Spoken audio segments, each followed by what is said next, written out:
પ્રાપ્ત થતું હોય અથવા આપણને જેનો ઉપયોગ હોય એવી વસ્તુ જ આપણે તો બધા ગણતરીબાજ માણસો બધી ગણતરી કરીએ અને પછી લાગે કે આમાંથી કંઈક લાભ થાય એમ છે તો આપણે હોય જ ને. તો માણસ ગણતરી તો કરે, આપણે પણ ગણતરી કરીએ કે આ તમારા ગીતા શાસ્ત્રની અંદર જે વિષયની ચર્ચા કરવામાં આવે છે એ વિષય અમને લાગુ પડે એમ છે કે નહીં. અને આ ગીતા શાસ્ત્રનું અધ્યયન કર્યા પછી જે જ્ઞાન પ્રાપ્ત થાય એ જ્ઞાન અમારા જીવનમાં ઉપયોગી છે કે નહીં, પ્રેક્ટિકલ છે કે નહીં, અમને એ જ્ઞાનનો શું લાભ થવાનો છે. અર્થાત આ શાસ્ત્રનું અધ્યયન કરવાનું પ્રયોજન શા માટે આ શાસ્ત્રનું અધ્યયન કરવું જોઈએ એ પર અમને સ્પષ્ટ થવું જોઈએ. અને પછી એનો શું વિષય છે એ સ્પષ્ટ થવું જોઈએ. અને પછી આ ગીતાનો અભ્યાસ કર્યા પછી શું કરવાનું, અને ગીતાનો અભ્યાસ કરવા માટે હું અધિકારી છું કે નહીં.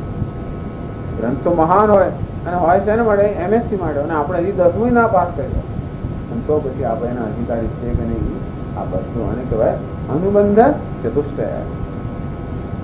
એમાં પ્રયોજન આવું જોઈએ કે શાસ્ત્રનું કે ગ્રંથનું શું પ્રયોજન છે, પછી એનો કોણ અધિકારી છે એ નક્કી થવું જોઈએ. પછી એનો શું વિષય છે, પેલા પ્રયોજન, વિષય, સંબંધ, અધિકારી, આ 4 વસ્તુ કહેવાય છે અનુબંધ ચતુષ્ટય. જે આપણને શાસ્ત્ર સાથે બાંધે છે. આપણે શાસ્ત્ર ક્યારે બંધાઈએ અર્થાત શાસ્ત્ર આપણને ક્યારે ઉપયોગી બને જ્યારે આ 4 વસ્તુઓનો આપણા મનમાં સ્પષ્ટ નિર્ણય ન ચાલે. નથી કે હવે શંકરાચાર્ય બતાવે છે કે આ શાસ્ત્રનું શું પ્રયોજન છે. પહેલા કે આ શાસ્ત્રનું અધ્યયન કરવાથી એ જ્ઞાન પ્રાપ્ત કરવાથી આપણા જીવનનું શું પ્રયોજન સિદ્ધ થશે.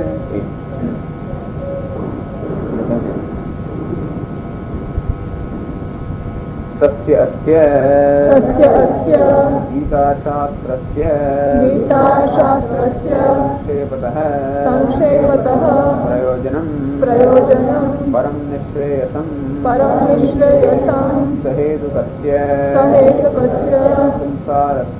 संसारस्य अत्यन्त उपरमलक्षणं तस्य सर्वकर्मसन्न्यासपूर्वकात् आत्मज्ञाननिष्ठारूपात् धर्मात् भवति.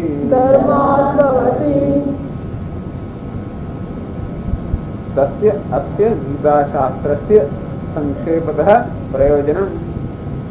संक्षेप એટલે અત્યંત ટૂંકામાં એનું જે પ્રયોજન આપણે જાણવું હોય એક જ વાક્યની અંદર. આટલું 700 શ્લોકોનું મૂળ શાસ્ત્ર છે અને છતાં પણ એક જ વાક્યની અંદર જો આપણનું પ્રયોજન જાણવું હોય તો આ છે પરમ નિશ્રેયસમ. ગીતા શાસ્ત્રનું પ્રયોજન છે પરમ નિશ્રેયસમ. નિશ્રેયસમ એનું પ્રયોજન છે. એક કહેવાય છે શ્રેયસ, બીજું કહેવાય છે નિશ્રેયસ. તો જેનાથી આપણે લાભ થાય, જેમાંથી આપણે આનંદ પ્રાપ્ત થાય, જેનાથી આપણા જીવનનું કંઈક કલ્યાણ થાય એને કહેવાય છે શ્રેયસ. પરંતુ નિશ્રેયસ એટલે નિશ્ચિતમ શ્રેયસ, કે જે વસ્તુ એકવાર પ્રાપ્ત થયા પછી ફરી કંઈ પ્રાપ્ત કરવું રહે નહીં. એનું નિશ્રેયસ. જે યદ લાભાત ના પરો લાભ, જે લાભ પ્રાપ્ત થયા પછી બીજા કોઈ લાભની જરૂર ના હોય. યદ જ્ઞાનાત ના પરમ જ્ઞાનમ, જે જ્ઞાન પ્રાપ્ત થયા પછી ફરી કંઈ જ્ઞાન પ્રાપ્ત કરવાની જરૂર ન પડે, બીજે ક્યાંય જવું ન પડે. અર્થાત એને કહેવાય છે નિશ્રેયસમ. નિશ્રેયસ એની ચર્ચા આપણે કરશું જ્યારે અર્જુન આ વસ્તુની માંગણી કરે છે ભગવાન પાસે. યત શ્રેયસ્યાત નિશ્ચિતમ બ્રૂહિ તમને, હે ભગવાન નિશ્ચિતમ શ્રેય. ઘણા શ્રેયસ, ઘણી પ્રાપ્તિઓની સિદ્ધિઓ અને ઘણા સુખ મને પ્રાપ્ત થયા છે. બધા આવે છે અને જતા આવે છે. બધા સુખ કેવા છે? ક્ષણિક છે. અને તેથી નિશ્રેયસમ. અને કેવું છે? સ્થાયી સુખ જોઈએ. મારું કલ્યાણ જે થતું હોય એ સ્થાયી સુખ જોઈએ. તેથી નિશ્રેયસમ, નિશ્ચિતમ શ્રેય. અને એ કેવું હોય છે? પરમ. પરમ એટલે એમાં કોઈ પ્રકારની મર્યાદા નથી, મર્યાદા રહિત પરમ. દેશની, કાળની, વસ્તુની કોઈ પણ મર્યાદાથી મુક્ત નામ પરમ. નહીં તો અર્જુન માટે જે શ્રેય હોય એ આપણે માટે ના પણ હોય. આ ગીતા શાસ્ત્ર તો અર્જુનના ઉદ્દેશને કહેવાયું છે. તો ભગવાને અર્જુનના કલ્યાણ માટે ઉપદેશ આપ્યો હોય તો પછી એનો એ ઉપદેશ આપણું કલ્યાણ કરશે કે નહીં? ત્યારે જ કરે જ્યારે આ કોઈ વ્યક્તિનિષ્ઠ શાસ્ત્ર ના હોય, એમાં કોઈ વ્યક્તિની મર્યાદા ના હોય. ચલો અર્જુન અને શ્રી કૃષ્ણ તો આખી ખબર નહીં 5, 7 કે 8 કે 10,000 વર્ષ પૂર્વ થઈ ગયા, અને તે વખતે આ વસ્તુ તો કે ઉપયોગી હતી. હવે તો આજકાલ તો આપણે તો અત્યંત આધુનિક યુગમાં છે, અને ત્યારે આ બધું જૂનવાણી શાસ્ત્ર છે અત્યારે ઉપયોગી છે. અર્થાત આ બધું જ્ઞાન દેશ કાળ સાથે બદલાતું હોય, અને વર્તમાન કાળમાં કોઈ જુદા જ્ઞાનથી આપણું કલ્યાણ કરવાનું હોય તો પછી પુરાણા જ્ઞાનને આપણે શું કરવાનું? આજના લોકો એટલે શાસ્ત્રોને બધાને જૂના છે, જૂનવાણી થઈ ગયું. તો કે નહીં, કાળની પણ જેવું મર્યાદા ન હોય, કોઈ પણ કાળે જે આપણું શ્રેષ્ઠ કરતો હોય, કોઈ પણ વ્યક્તિનું કલ્યાણ કરતો હોય. હા, તો એવું ખરું કે માત્ર ભારત દેશ માટે કામ લાગે? નહીં, કોઈ દેશની પણ મર્યાદા નથી. કોઈ પણ દેશમાં, કોઈ પણ કાળમાં, ભવિષ્યમાં ગમે તેટલી બધી આધુનિક, ગમે તેટલી પણ બધી ઉન્નતિ થાય, માણસનું જીવન ગમે તેટલું બદલાય, તો પણ માણસનું જે મૂળભૂત સ્વભાવ એ બદલાતો નથી. કારણ કે આપણામાં એક એવું તત્વ છે કે એવો એક પ્રશ્ન એવો છે જે બદલાતો નથી, અને બીજું એવું છે જે બદલાયા કરે છે. આમ 1000 વર્ષની અંદર આપણા વસ્ત્રોમાં કેટલો ફેરફાર થયો, આપણા ઘરબારમાં કેટલો ફેરફાર થયો, આપણા વાહનોમાં પણ કેટલો ફેરફાર થયો, આપણી બોલીમાં પણ ફેરફાર થયો, આપણી જીવન રીતિમાં ફેરફાર થયો. આમ ફેરફાર થયા કરે, અને એને કારણે નવી નવી સમસ્યાઓ ઉભી થયા કરે. આજે આપણે તકલીફ હોય કે બસ મળશે કે નહીં મળે, 1000 વર્ષ પહેલા આવી કોઈ તકલીફ નહીં, કારણ કે બસ જ નહોતી થાય. અને તેથી અત્યારે જે પ્રકારની આવી સમસ્યા હોય, એવી સમસ્યાઓ ન હોય, અને જ્યારે જે સમસ્યા હોય અત્યારે ના હોય. તો એવી કોઈ સમસ્યા છે જે 1000 વર્ષ પહેલા હતી અને અત્યારે છે અને 1000 વર્ષ પછી હોય, એવી કોઈ સમસ્યા હોય, એનો જો તમે ઉકેલ લાવતો હોય તો એ કેવો ઉકેલ કહેવાય? એ સ્થાયી ઉકેલ કહેવાય, એને પરમ કહેવાય. એવી સમસ્યા છે કે આ મનુષ્ય કેવો છે? અપૂર્ણ છે, સંસારી છે, દુઃખી છે, વારંવાર શોક, વિષાદ, દુઃખ મારા હૃદયનો કબજો લઈ, મને નથી ગમતું, મને નથી જોઈતું, તોય પણ આવી આવીને મારો કબજો લઈ લે છે. એમાંથી કેમ છૂટવું? મને શું ઈચ્છે છે? મુક્તિ ઈચ્છે છે. કેમાં નહીં? આ બધા અસુરોમાંથી આવી આવીને સતત આપણા મનનો કબજો લઈ લે. આપણી ઈચ્છા ન હોય, આપણે કોઈ એમને આવકારતા નથી. આપણે કોઈ કહીએ કે શૌક તું આવજે આવતીકાલે, હે દુઃખ તું 12 દિવસ આવજે, તો કે નહીં, એને આપણે કોઈ પાર્ટી, આપણે તો રોજ સુખને નિમંત્રણ આપીએ, છતાં નિમંત્રણ આપ્યા વગર આ દુઃખ, શોક, વિષાદ, સંઘર્ષ, અનેક વસ્તુઓ આપણે આવીને હૃદયનો કબજો લઈ લેતી હોય છે. આપણે મૂળગ્રસ્ત થઈ જતા હોઈએ, આપણે વિષાદગ્રસ્ત થઈ જતા હોઈએ, એમાંથી છૂટવું છે. એ પ્રશ્ન ત્યારે એનો નહીં જતો. જેમ અર્જુન શું કે ક્યાંથી આવીને એનો બરોબર પકડ લઈ લીધી, અને ક્યાં એના પર સવાર થઈ ગયો, અને ક્યાં એની આંખમાં આંસુ આવવા મળ્યા. એનો જે પ્રશ્ન હતો એવો અત્યારે આપણો પ્રશ્ન છે કે આપણા શોક અને મોહ અને દુઃખ આવીને આપણો કબજો લઈ લેતો હોય, એમાંથી મુક્ત થવું એક મૂળભૂત સમસ્યા છે. પછી ભૂખ, તરસ, આ બધી વસ્તુઓ છે એ તો જાણે કેવી જે વ્યવહારિક સમસ્યાઓ છે, એ સમસ્યાનો ઉકેલ આ શાસ્ત્રમાં નથી. એના વડે વ્યવહારિક ગ્રંથો ભણવું, એના વડે અર્થશાસ્ત્ર ભણવું પડે, એના માટે બીજા શાસ્ત્રો ભણવા પડે કે કેમ ભૂખનું દુઃખ દૂર કરવું વગેરે, માથું દુખતું શું કરવું વગેરે. એના માટે ક્યારે વ્યવહારિક પ્રશ્ન છે, તો આપણે પારમાર્થિક પ્રશ્ન છે, એના ઉકેલ માટે શાસ્ત્ર છે. બીજું છે પરમ નિશ્ચય, જે પ્રાપ્ત થયા પછી એ પ્રાપ્ત કરવામાં આવે, અર્થાત અનંત આનંદ આવિર્ભાવ. અને બીજું સહેતુકસ્ય સંસારસ્ય ઉપરમ લક્ષણમ. સંસાર છે, સંસાર એટલે આ દુઃખ, શોક, મોહનનો સંસાર એ હંમેશા માટે દૂર થઈ જવું જોઈએ. આ દુઃખ જે છે, આ વિષાદ છે, શોક એ અત્યંત ઉપરમ લક્ષણ. ઉપરમ એટલે અત્યંત શાંતિ, અત્યંત ઉપરમ, હંમેશા માટે શાંત થઈ જવાય. એવું નહીં કે હમણાં વળી આનંદ આવ્યો અને વળી પાછો 10 મિનિટમાં જતો રહ્યો, એવું નહીં. આપણે કેવું જોઈએ? અત્યંત ઉપરમ લક્ષણ.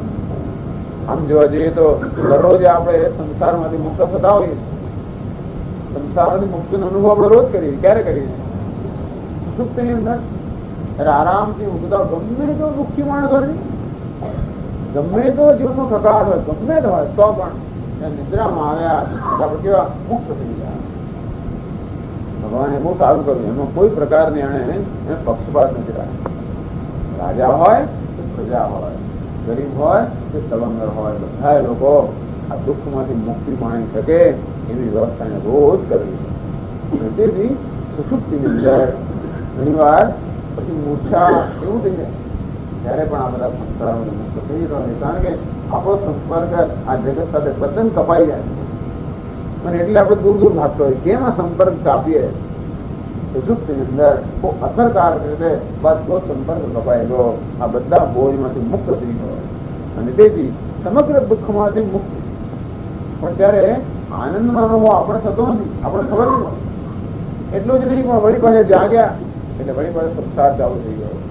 એવું બધું નથી. એટલે કે અત્યંત ઉપરમાં અથવા સંસારમાંથી હંમેશ માટે ક્યારે થાય? આ સંસારનું અથવા શોકનું જે કારણ છે એ દૂર થાય ત્યારે. કારણ અંદર રહી ગયું હોય તો વળી પાછો સંસાર આવવાનો.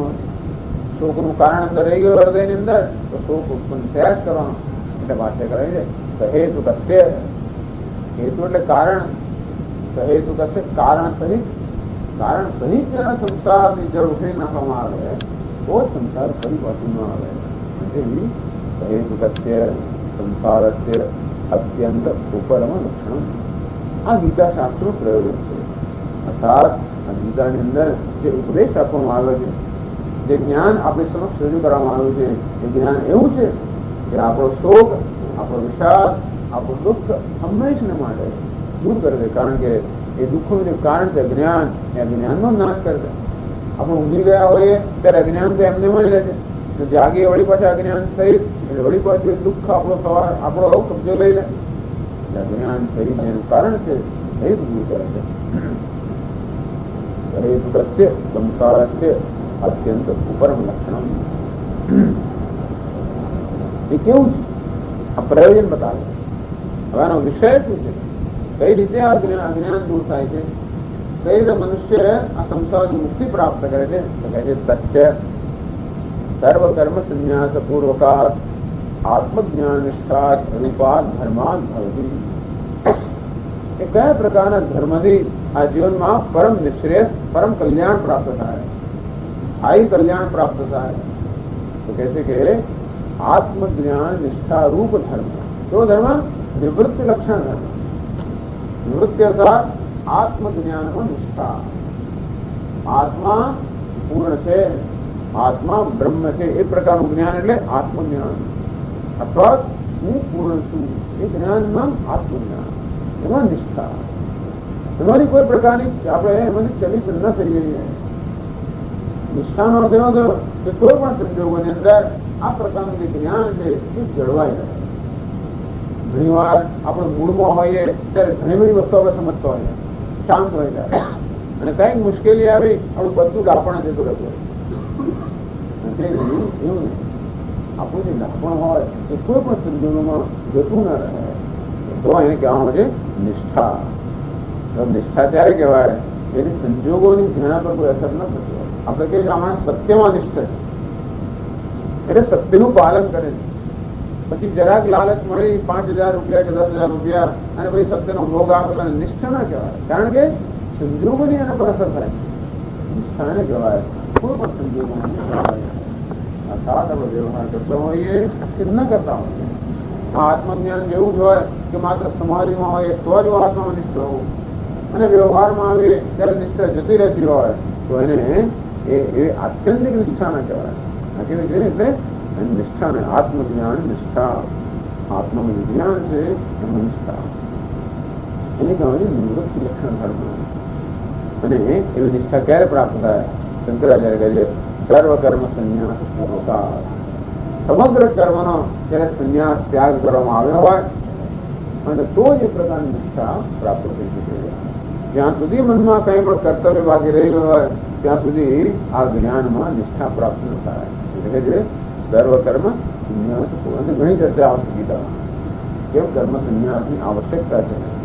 કર્મ અર્થાત કર્તવ્ય બુદ્ધિ. જ્યાં સુધી આપણી ફરજો ચાલુ હોય ત્યાં સુધી આપણું મન કોઈને કોઈ ફરજોથી અમને જરા એના પર અસર થવાની. ગમે ત્યાં ગયા હોય તો પણ એ ફરજની ભાવના સાથે જ આવતી હોય. બધું ઘેરથી આમ વ્યવસ્થા કરીને બહાર નીકળવો પડે.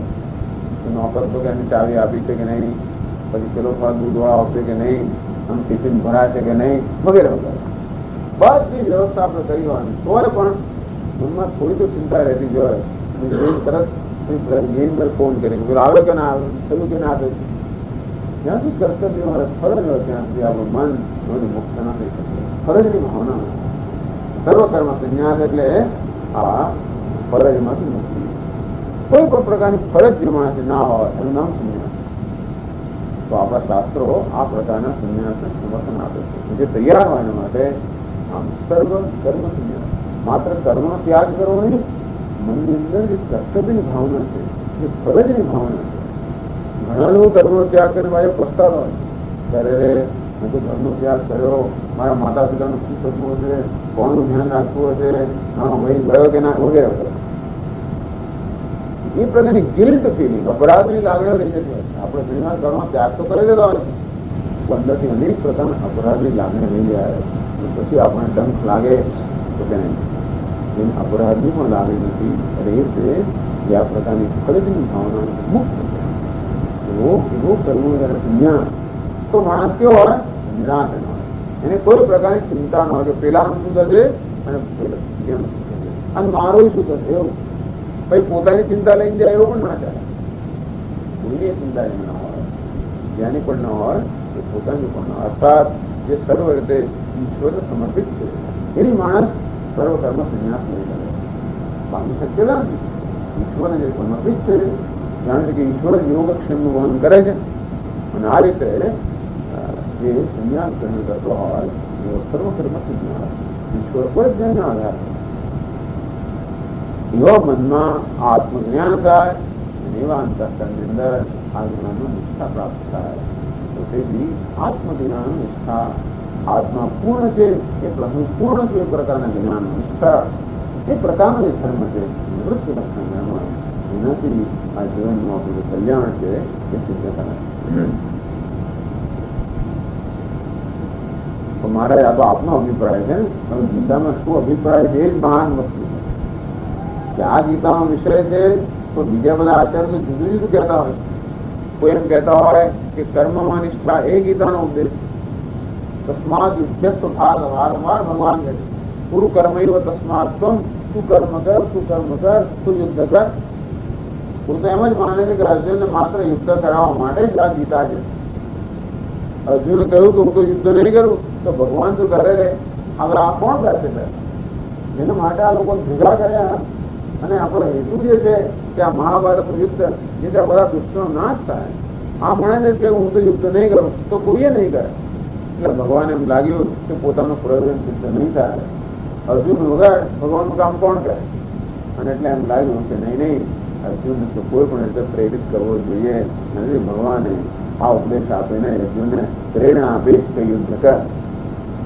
એ ભગવાનનું કામ થાય, અર્જુન જે થવાનું થાય. એટલે એ લોકો એમ માને છે કે માત્ર યુદ્ધ માટે જ. એવું હોય તો ભગવાન કેવા કહેવાય? એ તો સ્વાર્થી થઈ ગયા ને. માત્ર પોતાનું પ્રયોજન સિદ્ધ કરવા માટે બીજા કોઈને ચઢાવો તો એનું પેલાનું કલ્યાણ, તો આમાં વ્યક્તિમાં શું છે? એમનું કલ્યાણ થવું છે. અથવા યુદ્ધ એ ત્યાંનો હેતુ ન હોઈ શકે, કર્મ એ પણ હેતુ ન હોઈ શકે.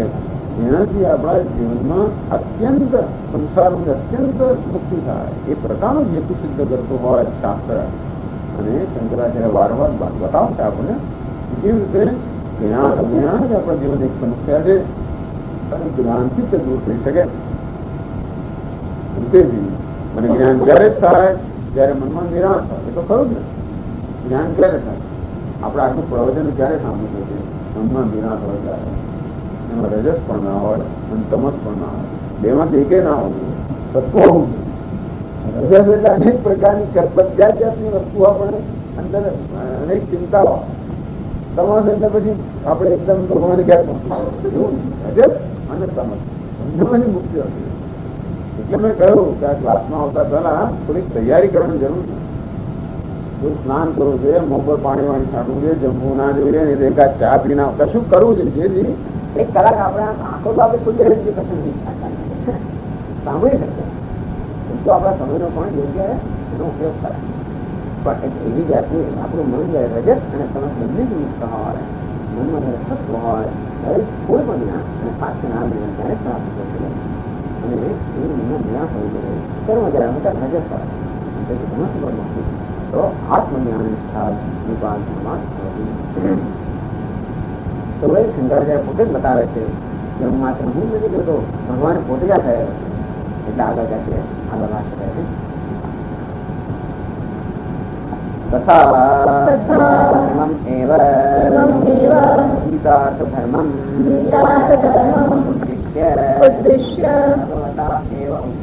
भगवता एव उक्तम् सहि धर्मस्तु पर्याप्तः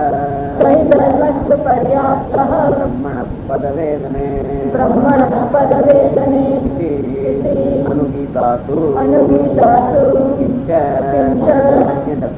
अन्यदपि तत्रैव उक्तम् नैव धर्मेण चाधर्मे न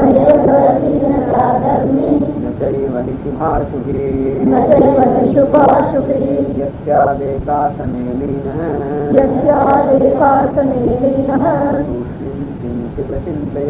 तूष्णीं किञ्चित् चिन्तयन् तथा અને વળી ઇમમ એવ અર્થમ આમે જે કહ્યું કે આત્મજ્ઞાન નિષ્ઠા રૂપ ધર્મથી જીવનનું જે પરમ પ્રયોજન છે એ સિદ્ધ થાય એ જ વસ્તુ ભગવાન પોતે જ છે. ઇમમ એવ ગીતાર્થ ધર્મ ઉદ્દિશ્ય ભગવતા એવ ઉત્તમ.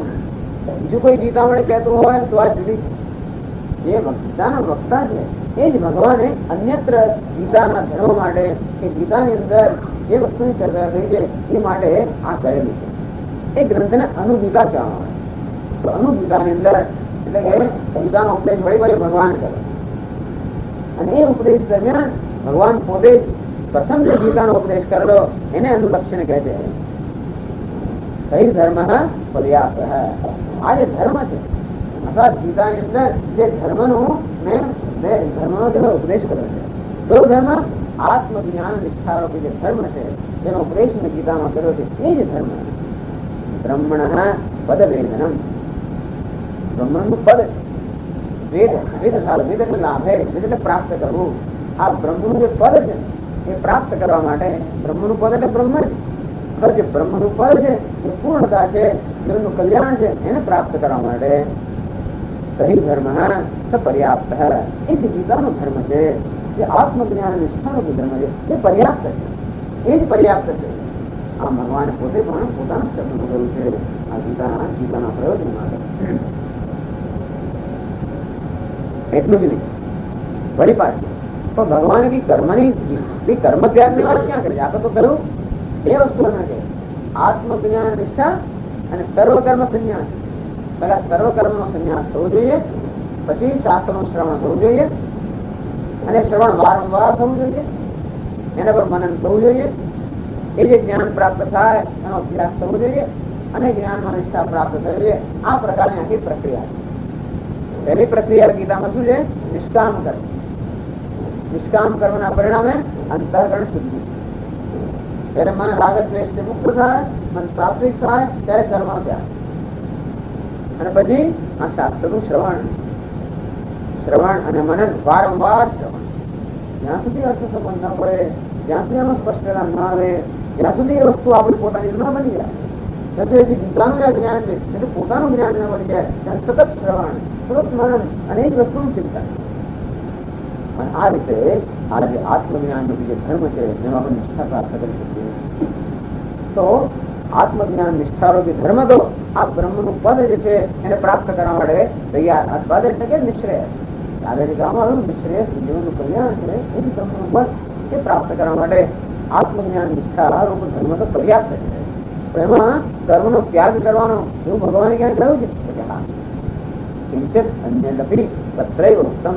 ભગવાન પોતે એ જ અનુગીતાની અંદર બીજું પણ આપ્યું છે. શું કહે છે? નૈવ ધર્મી ન ચાધર્મી ન ચૈવ હિ શુભાશુભી યસ્યાદ એકાસને લીન સુખિમ કિંચિત અચિંતયન. અર્થાત આજે જીવનનું પરમ નિશ્રેયસ છે એ કોણ પ્રાપ્ત કરે છે? નૈવ ધર્મી ન ચ અધર્મી. એ ધર્મી પણ નથી અને અધર્મી પણ નથી. ધર્મી પણ નથી એટલે એ ધર્મનું પણ પાલન કરતો નથી. તો અધર્મ પાલન કરતો નહીં, નથી અધર્મી જે અધર્મનું પણ આચરણ કરતો નથી. એવું કોણ હોય? એને ધર્મમાંથી જે પ્રાપ્ત કરવાનું હોય એ પ્રાપ્ત કરેલું હોય. એટલે અધર્મનું આચરણ નથી કરતો, કારણ કે પેલા ધર્મનું આચરણ કરતો અર્થાત ધર્મના આચરણ દ્વારા અધર્મોની દ્વારા મુક્તિ પ્રાપ્ત કરી અને પછી ધર્મના આચરણ કરવાની પણ જે જરૂર છે એ જરૂર પણ પોતાની પૂરી થઈ જાય તો ધર્મના આચરણની પણ જરૂર નથી. ધર્મનું આચરણ એટલા માટે અંતઃકરણ શુદ્ધિ માટે, આત્માના જ્ઞાન માટે. પણ જયારે આપણે જ્ઞાન થાય કે હું તો અકર્તા છું, આત્મા અકર્તા છે, એનું કર્તૃત્વ છે ને. તેથી ધર્મનું પાલન કરવા માટે પણ કર્તૃત્વ છે ને. અહીં પણ સારું કરવા માટે પણ આપણા મનમાં સંકલ્પ હોય ને કે હું કરી રહ્યો છું, એટલે હું કરનાર છું, હું કર્મનો કરતા છું. એ પ્રકારનો જ્યાંથી આપણો ખ્યાલ હોય ત્યાંથી આપણે કર્મ કરી શકીએ. નહીં સર આપણાથી કર્મ ના થઈ શકે. અર્થાત એક ખ્યાલમાંથી પણ જે મુક્ત થઈ હોય છે કે હું કર્મનો કરનાર છું, હું તો કર્મ નહીં કરો નહીં, હું તો કઈ કર્મ કરતો નથી. આ કર્મ બધું પ્રકૃતિ દ્વારા થઈ રહ્યું છે. આ પ્રકારનું જે જ્ઞાન છે એ ધર્મી પણ નથી, અધર્મી પણ નથી. અર્થાત ધર્મ અને અધર્મ બંનેમાંથી મુક્ત, જ્ઞાન વડે મુક્ત. અર્થાત અધર્મમાંથી મુક્ત થવાનો પ્રયત્ન કરવો પડે, ધર્મ પણ ધર્મમાંથી મુક્ત થવાનું શું કરવું પડે? જ્ઞાન પ્રાપ્ત કરવું પડે કે ધર્મ એ પણ આત્માનો સ્વભાવ નથી, એ પણ પ્રકૃતિનો સ્વભાવ છે. ન ધર્મી ધર્મી ન ચાધર્મી અને તેથી ન ચૈવ શુભાશુભી. આપણે ધર્મનું પાલન કરીએ તો શુભ ફળ પ્રાપ્ત થાય, અધર્મનું આચરણ કરીએ તો અશુભ ફળ પ્રાપ્ત થાય. આમ ધર્મ અને અધર્મમાંથી એમાં જે ફળ મળતા હોય એના વડે પછી આપણે ભાગીદાર બનીએ. પરંતુ આ ધર્મ અને અધર્મ બંનેમાંથી મુક્ત હોવાને કારણે શુભ અને અશુભ બંને ફળમાંથી પણ મુક્ત છે. એટલે કે છે ન ચૈવ શુભાશુભી. બસ અનુમાન સંપૂર્ણ મુક્ત છે. પુણ્ય અને પાપ એ બંનેથી મુક્ત અને તેથી એ બંને પ્રકારની વૃત્તિઓમાંથી એ સંપૂર્ણ મુક્ત છે. એના મનમાં કોઈ પ્રકારનો વિક્ષેપ નથી, અશાંતિ નથી. યસ્યાદ એકાસને લીન તૂષ્ણીમ. કેવું હવે એક આસનમાં બેઠેલો છે, તૂષ્ણીમ શાંત, કોઈ પ્રકારની હવે એની વાણીનું કર્મેન્દ્રનું કોઈ પણ ચેષ્ટા નથી. કેવું બેઠે છે? શાંત બેઠે, એની કોઈ પ્રકારની ચેષ્ટા નથી. ચાલો આપણી ભારતીય ઇન્દ્રિયોની ચેષ્ટા ન થતી હોય તો મનમાં અનેક પ્રકારની ચેષ્ટા થતી હોય એવું છે આ માણસ કે નહીં? ન કિંચિત કિંચિત અચિંતયન. મનની અંદર પણ અત્યંત શાંતિ છે. મનમાં પણ કોઈ પ્રકારના વિચારોનો ઉદ્વેગો નથી, દેહની અંદર કોઈ પ્રકારની ચેષ્ટા નથી, મનની અંદર કોઈ પ્રકારનો ઉદ્વેગ નથી. એવો જ આ મનુષ્ય છે એ કેવો છે? સંપૂર્ણ મુક્ત છે. તો પછી એ ક્યાં બેઠેલો છે? આસનમાં બેઠેલો છે. કેવો આસનમાં બેઠેલો છે? પદ્માસનમાં બેઠો છે. એક આસને લીન, એક આસનમાં. એક એટલે શું? એક એટલે દ્વિતીય જે પરમાત્મા પરમ બ્રહ્મ છે એમાં આસન એટલે બેસવું. આ ધાતુ પછી આસનમ અસલ બેસવું. એ ક્યાં બેઠેલો છે? પરમ બ્રહ્મમાં બેઠેલો છે. આ દેહમાં બેઠેલો નથી. અર્થાત દેહમાં નો અહમ ના હોય. આપણે તો શાંત હોય તો પણ દેહમાં બેઠેલા હોઈએ તો દેહને અહમ કહેતા હોઈએ. આપણને અહમ કહે છે પરમ બ્રહ્મ. અર્થાત એક અદ્વિતીય પરમ બ્રહ્મ છે. એની અંદર જેનો અહમ ભાવ છે, એની અંદર જેનો મને નીંદ છે, એવા મનુષ્ય છે. આમાં સર્વ કર્મ સંન્યાસ આવી ગયો. કેમ? નહીં ધર્મી ન ધર્મી. ધર્મનું પાલન નથી કરતો, અધર્મનું પણ આચરણ નથી કરતો. અર્થાત સર્વ વિહિત નિષિદ્ધ સર્વ કર્મથી મુક્ત છે. એટલે સર્વ કર્મનું સંન્યાસ. ન ચૈવ શુભાશુભી. પાપ અને પુણ્ય સર્વથી મુક્ત છે. એ બતાવે છે કે આવો જે મહાપુરુષ છે, જે જ્ઞાની છે, જે આત્મજ્ઞાન નિષ્ઠ છે, એ સર્વ કર્મમાંથી સર્વ ફળોમાંથી મુક્ત. આમ ભગવાન ભાષ્યકારે અનુગીતામાંથી ભગવાનનું પોતાનું જે વચન છે એમાંથી આ બે વચનનો અહીંયા ઉદ્ધૃત કર્યા. એક વચન બતાવેલું કે આત્મજ્ઞાન નિષ્ઠારૂપી જે ધર્મ છે એ મનુષ્યના જીવન કલ્યાણ માટે પર્યાપ્ત છે. અને બીજું બતાવેલું કે ધર્મ ત્યારે સિદ્ધ થઈ શકે જ્યારે આપણે ધર્મના ધર્મ સર્વ કર્મથી મુક્ત.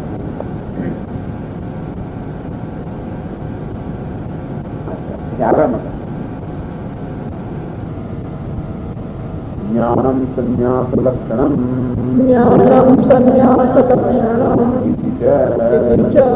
इहापि च इहापि च अन्ते उक्तम् अन्ते उक्तम् अर्जुनाय अर्जुनाय सर्वधर्मान् परित्यज्य सर्वधर्मान् परित्यज्य मामेकं शरणं व्रज मामेकं शरणं व्रज इति। ज्ञानम संन्यास लक्षण। तो संन्यास लक्षण છે તો જ્ઞાન જેનું લક્ષણ છે નામ સંન્યાસ. સંન્યાસ કોને કહેવાય? જ્ઞાન એનું લક્ષણ છે. પણ જ્ઞાન ક્યારે શક્ય હોય? ત્યારે સંન્યાસ હોય ત્યારે. તો જ્ઞાન અને સંન્યાસ હંમેશા સાથે ચાલો આ તો આપણે મહારાજ બીજા બધા શાસ્ત્રોની વાત કરી. પણ ગીતામાં આવું બધું કહ્યું છે તો અનુગીતામાં ભગવાને કહ્યું. ભગવાને ગીતામાં આવું કઈ કહ્યું છે તો હા इहापि च आ शास्त्रों पर अंते उत्तम अर्जुन है. तो अर्जुन भगवान ने आज वस्तु करिए सर्वधर्मान परित्यज्य मामेकम शरणं व्रज. બધા ધર્મનો ત્યાગ કરી પછી મારી પાસે લાવતો નહીં. બધું ત્યાગ કરીને મામેકમ શરણં વ્રજ. અખંડાનંદજી કહે છે કે ત્યાં અહીંયાનો ધર્મ દીધો છે ભાગવતનો ધર્મ છે. બહેનને કહે છે બધું લઈને મારી પાસે આવો. એવું ગોપીને છે બધું લઈને મારી પાસે આવો. અહીંયા અર્જુન શું લઈએ? બધું છોડીને આવતો રહે.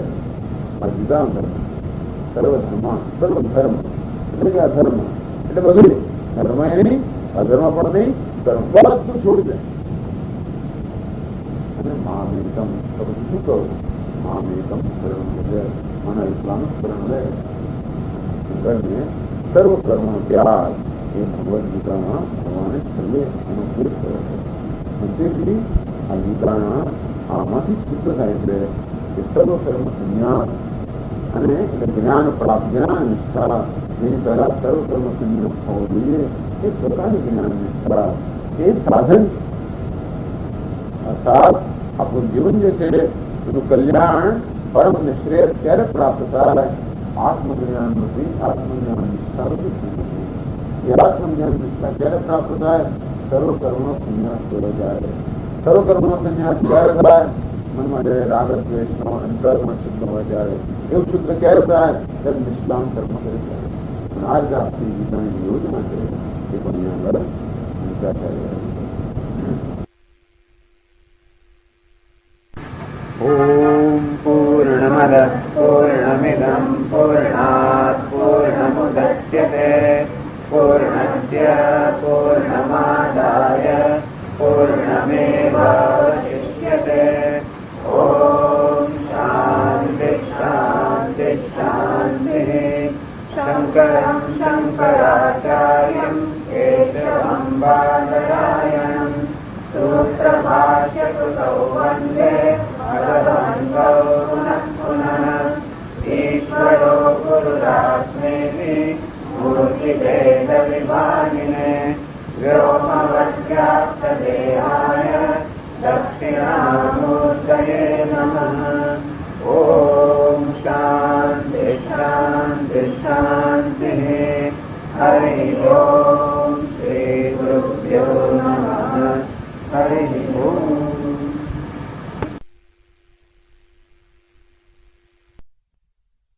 ઓમ નારાયણ પરો વ્યક્તા. ઓમ નારાયણ પરો વ્યક્તા. અંતમવ્યક્ત સંભવમ અંતમવ્યક્ત સંભવમ અંતસ્યાંતસ્મિને લોકાઃ અનન્યસ્યાંતસ્મિને લોકાઃ તત્તદ્વિભાજમેદિની તત્તદ્વિભાજમેદિની.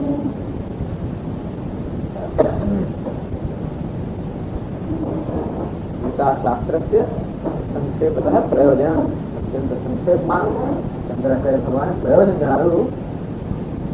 પરમ નિશ્રેયસમ એટલે જીવનનું પરમ કલ્યાણ કરાવે એ ગીતા શાસ્ત્રનું પ્રયોજન છે. નિશ્રેયસમ એવું શ્રેયસ એવું કલ્યાણ જેમાં કોઈ પ્રકારની ઉણપ ન હોય એવું શ્રેયસ. નિશ્ચિતમ શ્રેયસ જે શ્રેયસ પ્રાપ્ત થયા પછી એમાં ક્યારેય પણ વળી પછી નિશ્રેયસ શ્રેયસ પ્રાપ્ત થયા પછી વળી બંધન કે દુઃખ તો ક્યાંય પ્રવેશ ન હોય એ પ્રકારના નિશ્રેયસ. સંસારસ્ય અત્યંત ઉપરમ લક્ષણ. સંસાર અત્યંત ઉપર છે. આવા કોઈ કાગળ રહ્યા છે બાકી વધ્યા છે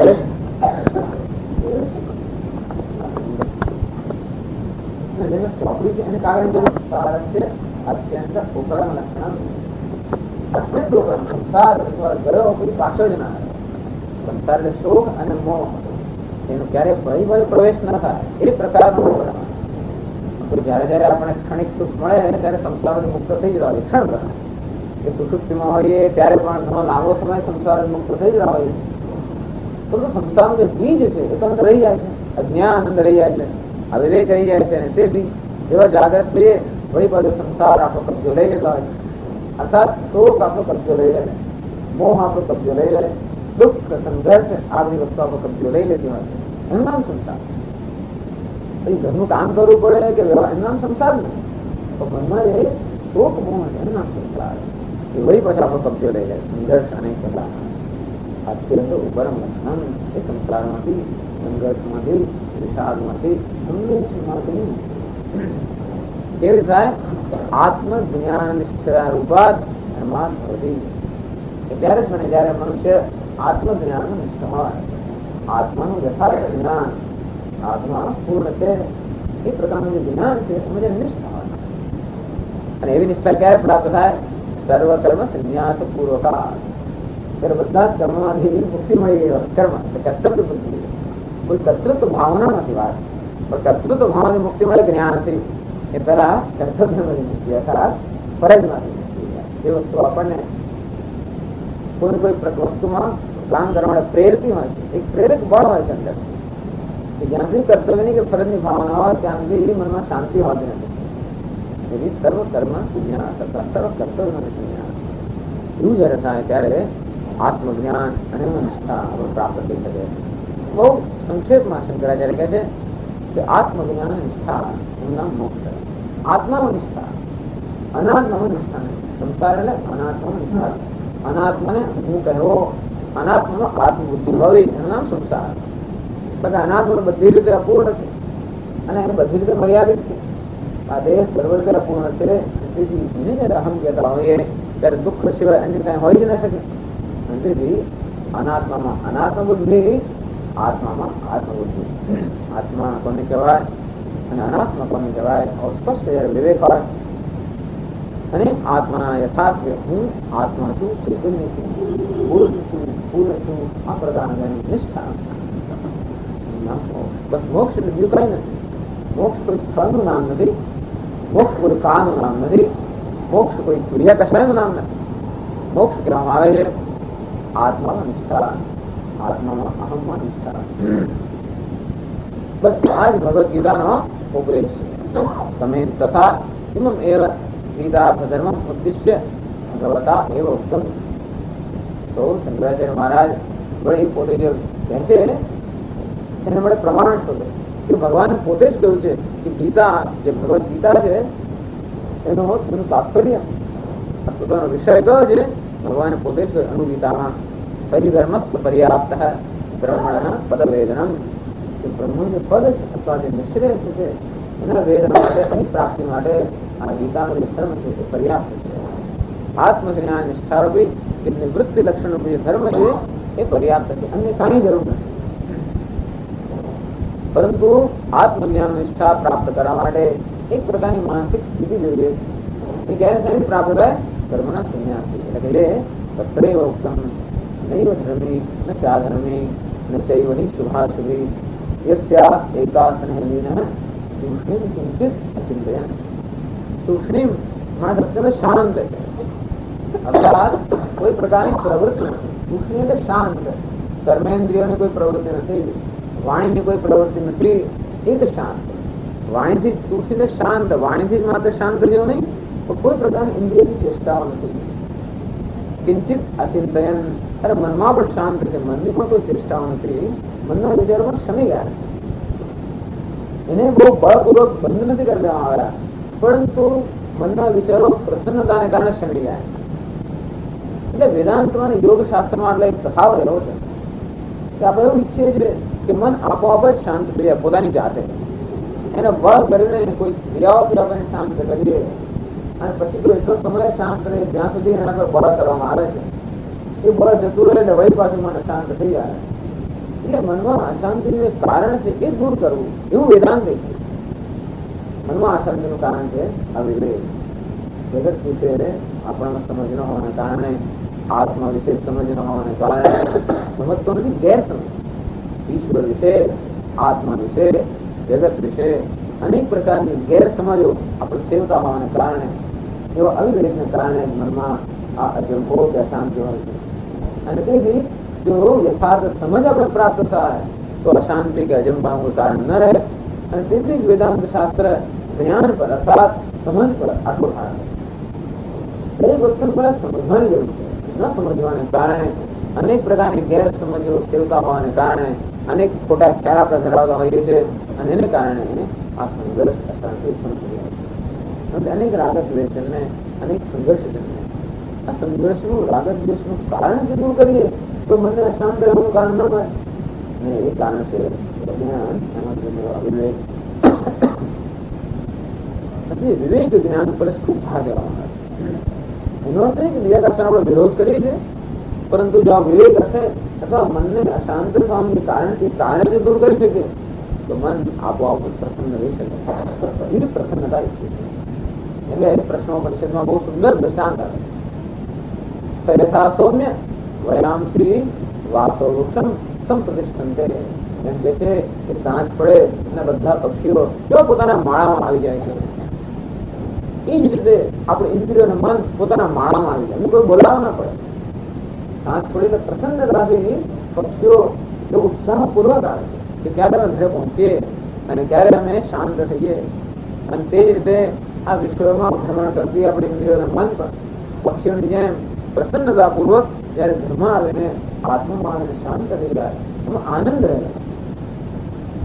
જયારે ઇન્દ્રિયો શાંત હોય તો મન શાંત હોય ત્યારે પછી કોઈ સંઘર્ષનો પ્રશ્ન લીન હે. જેનું મન અને ઇન્દ્રિયો શાંત અચિંતન. લીન નથી તેની ઇન્દ્રિયો શાંત છે, પ્રસન્નતાથી મનમાં પ્રસન્ન છે, અચિંતન. એકાસને લીન સ્યાત. એક આસનમાં લીન છે. એક એટલે એક અદ્વિતીય બ્રહ્મ. આસન એટલે બેસવું અર્થાત બ્રહ્મમાં આ બેઠેલો છે. બ્રહ્મની અંદર લીન છે અર્થાત બ્રહ્મમાં આત્મભાવ છે. એનું નામ મોક્ષ. એટલે આત્મજ્ઞાન નિષ્ઠા એનું આ શ્લોકમાં વર્ણન કરવામાં આવ્યું. એ કોઈ બેસવાની કોઈ સ્થિતિનું વર્ણન નથી, પણ માનસિક સ્થિતિનું વર્ણન. જેનું મન એમાં કોઈ પ્રકારની ચિંતા નથી, જેની ઇન્દ્રિયોમાં કોઈ પ્રકારની અજંપો નથી, કારણ કે પ્રસન્નતા છે.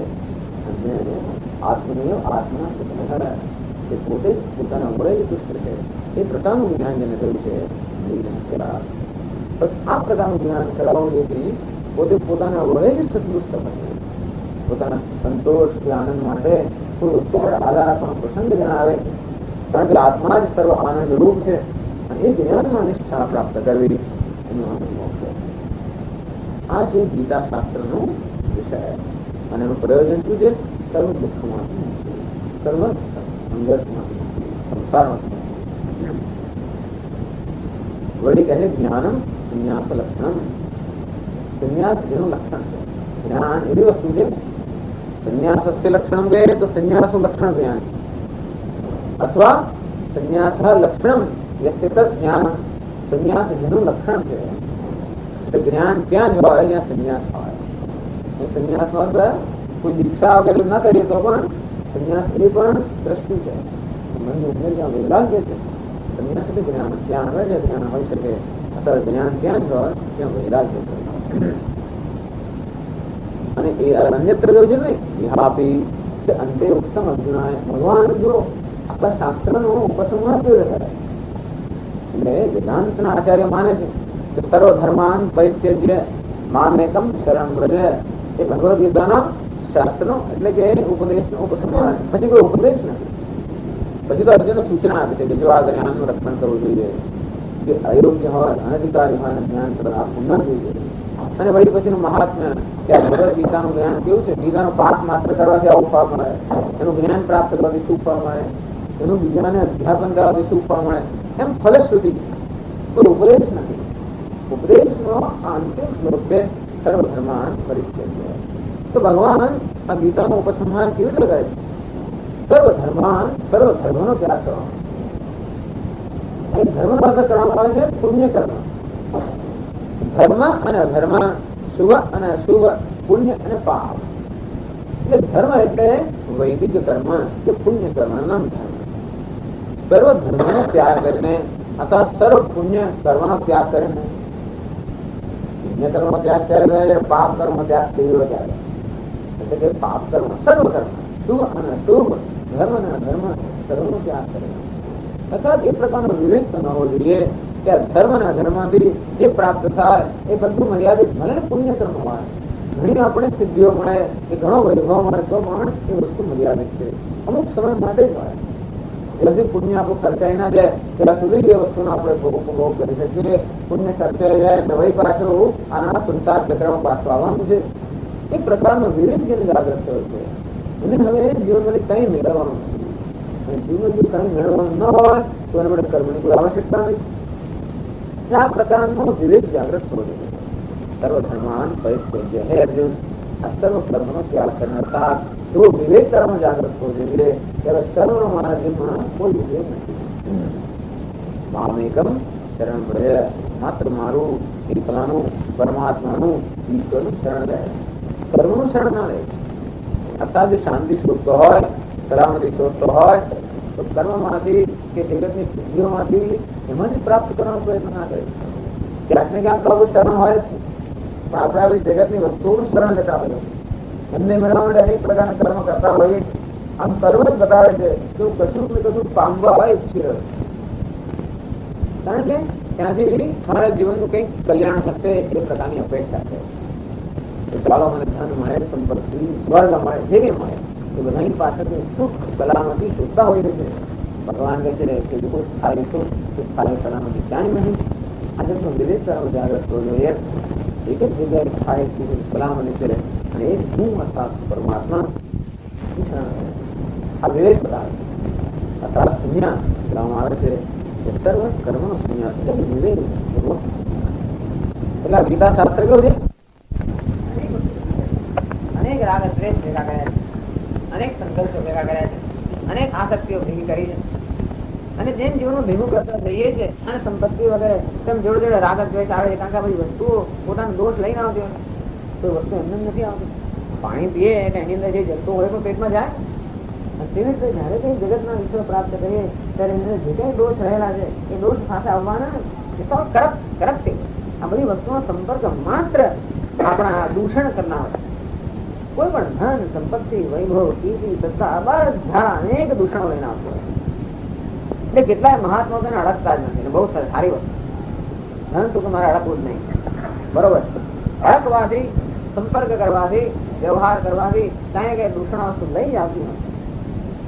એટલા માટે સમજવું જોઈએ કે આ દરેકમાં કઈ કઈ દૂષણ રહેલા છે. અર્થાત જગતની વસ્તુઓ ભેગી કરે છે, ભેગી કરે છે અર્થાત એના પર પોતાની માલિકી સ્થાપિત કરે છે. ભેગી કરવાનો થયો કે આ વસ્તુ મારી છે એમ કરીને બધાને તારું પોતાનું બનાવવા માંગતો હોય, આ મમકાર સ્થાપિત કરવા માંગતો હોય, એની સાથે અનેક પ્રકારના દૂષણો આવતા હોય છે.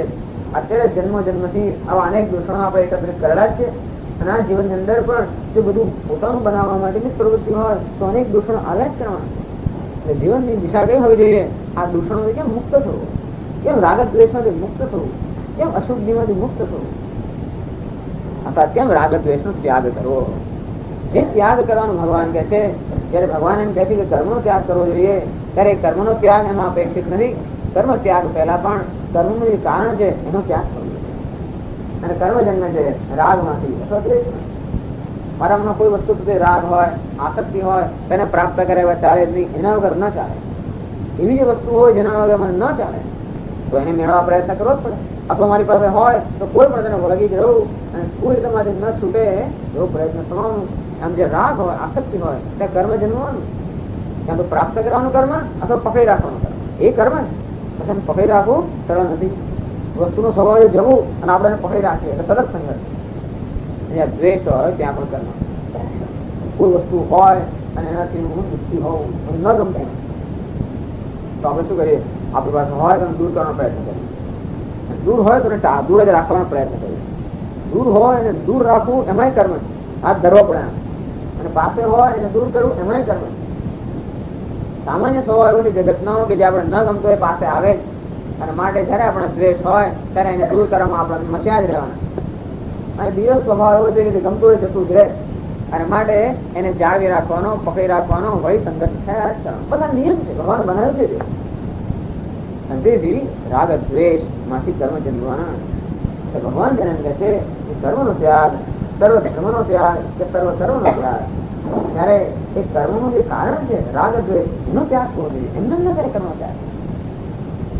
એટલે પહેલું પગથિયું જીવનમાં છે આ રાગ દ્વેષનો ત્યાગ. જો આપણે કઈ જીવનમાં કરવાનું હોય તો ત્યાગ કરવાનો. એટલે આ સંન્યાસ શાસ્ત્ર છે, ત્યાગ શાસ્ત્ર છે, આ કોઈ ગ્રહણ શાસ્ત્ર નથી. એટલે ભગવાન સતત સંન્યાસની ત્યાગની વાત કરે છે. પેલો ત્યાગ કયો છે? રાગ દ્વેષનો. એટલે 5મા અધ્યાયમાં ભગવાન કહે છે નેસ્ત નિત્ય સંન્યાસી યો ન દ્વેષ્ટિ ન કાંક્ષતિ. ભગવાન કહે છે યો ન દ્વેષ્ટિ ન કાંક્ષતિ, જેનામાં રાગ પણ નથી અને દ્વેષ પણ નથી, હે અર્જુન એ નિત્ય સંન્યાસી.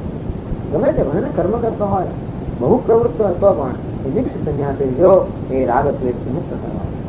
અર્થાત ગીતા શાસ્ત્રમાં પહેલી મુક્તિ આપણે પ્રાપ્ત કરવાની છે આ રાગ દ્વેષ. પછી અંતિમ મુક્તિ માટે પણ તૈયાર થઈએ. બીજી મુક્તિ કઈ છે? અજ્ઞાન મુક્તિ. એ થાય શાસ્ત્રના શ્રવણથી. રાગ દ્વેષમાંથી મુક્તિ પ્રાપ્ત કરવાનો ઉપાય ભગવાન બતાવે છે કર્મયોગ, અને અજ્ઞાનમાંથી મુક્ત થવાનો ઉપાય ભગવાન બતાવે છે જ્ઞાન. અને તેથી કર્મયોગ અને સાંખ્યયોગ એ બંને મુક્તિના 2 તબક્કાઓ છે.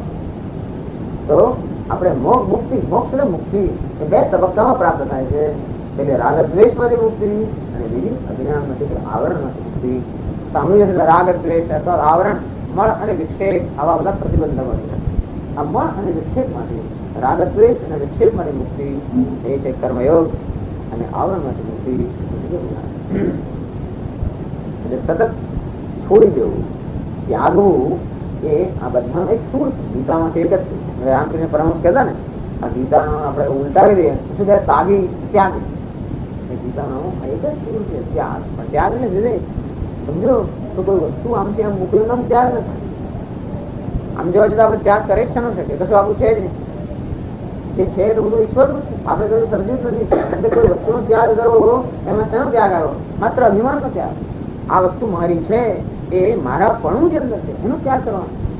એ મારા પણ તો આની અંદર જ વસ્તુઓ છે જ નહીં.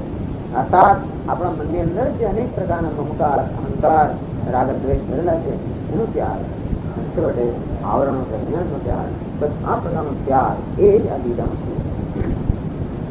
શંકરાચાર્ય સતત એક વસ્તુ થયા આપણે થાકી જઈએ ત્યાં સુધી, તો ભલે થાકી જાય તોય પણ આ એક વસ્તુ પણ જીવનમાં ગ્રહણ કરીએ. અને જયારે જયારે આપણી પાસે વિકલ્પ હોય કે વસ્તુ પકડી રાખવી કે છોડી દેવો વિકલ્પ હોય તો શંકરાચાર્ય વાક્ય યાદ આવે. સર્વ કર્મ સંન્યાસ લક્ષણા, સર્વ કર્મ સંન્યાસ અર્થાત ત્યાગ કરવાનો. તો પકડી રાખવું કે છોડી દેવું, અને વિકલ્પ હોય તો છોડી દેવાનું જ આપણે પસંદ કરવું. શ્રેષ્ઠ છે પ્રેય છે. શ્રેય એટલે શું?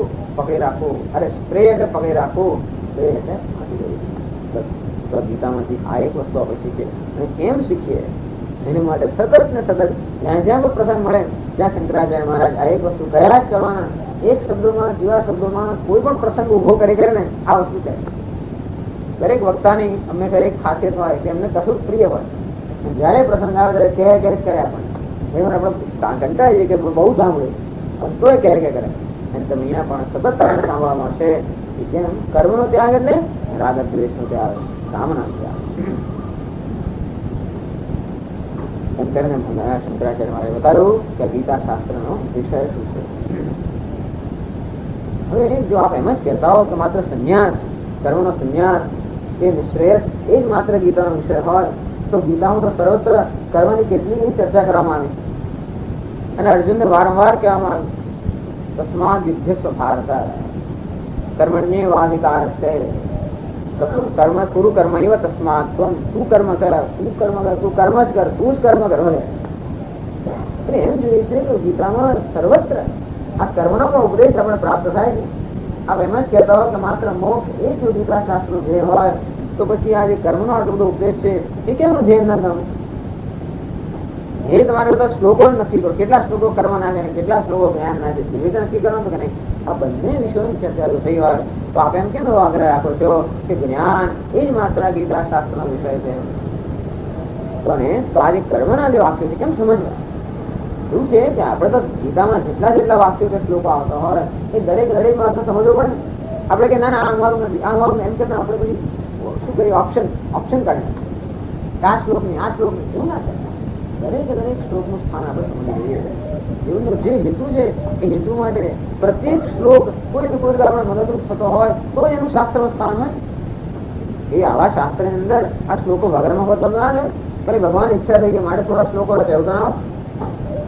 પ્રત્યેક શ્લોકનું શું સ્થાન છે, જીવનનું જે આપણું ધ્યેય મોક્ષ એમાં દરેક વસ્તુ કેમ મદદરૂપ થાય છે, પ્રત્યેક શ્લોક કેવી રીતે આ મોક્ષ નો નિર્દેશ કરે છે એ આપણે સમજવું પડે. એટલે પ્રશ્ન પૂછે છે કે સતત આવી રીતે ગીતામાં જે કર્મનો પણ ઉપદેશ આપવામાં આવ્યો છે, ગુરુ કર્મ એવો તસ્માત્ ત્વમ, હે અર્જુન તું પણ કર્મ કર, પૂર્વૈરપી કૃતમ, આ પૂર્વના મુક્ષો પણ કર્મ કરતા જ આવે છે અને તું પણ કર્મ કર. એવો જે કર્મનો ઉપદેશ આપવામાં આવે છે એનું શું કારણ? એના પર એમને લાગે છે કે કર્મ એ પણ ગીતા શાસ્ત્રનો આ વિષય છે. એટલે આગળ શંકરાચાર્ય 15મા પાના છેલ્લેથી બીજો પેરેગ્રાફ. અભ્યુદયાર્થઃ અપી યહ પ્રવૃત્તિલક્ષણો ધર્મઃ વર્ણાશ્રમાંચ ઉદ્દિશ્ય વિહિતઃ સઃ દેવાદિસ્થાન પ્રાપ્તિ હેતુ અપી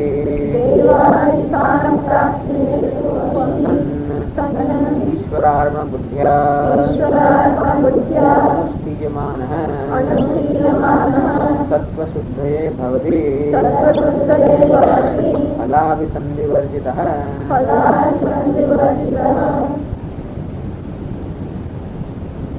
अभ्युदयातः अपि यः प्रवृत्तिलक्षणो धर्मः, यः प्रवृत्तिलक्षणो धर्मः, ये प्रवृत्तिलक्षण धर्म है अर्थात कर्म જેનું લક્ષણ, પ્રવૃત્તિ કે કર્મ જેનું લક્ષણ છે એવો આ જે ધર્મ છે એનો શું હેતુ છે?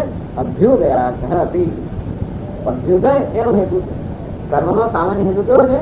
અભ્યુદય અર્થાત ભૌતિક સિદ્ધિ. બે પ્રકારની સિદ્ધિઓ છે, એક આધ્યાત્મિક સંપત્તિ અને બીજી છે ભૌતિક સંપત્તિ. આમ સામાન્ય રીતે જોવા જઈએ તો કર્મનો હેતુ શું છે? અભ્યુદય અર્થાત ભૌતિક સિદ્ધિ કે ભૌતિક સંપત્તિ. એ માટે કર્મ કરવામાં પણ કહેવામાં આવે છે.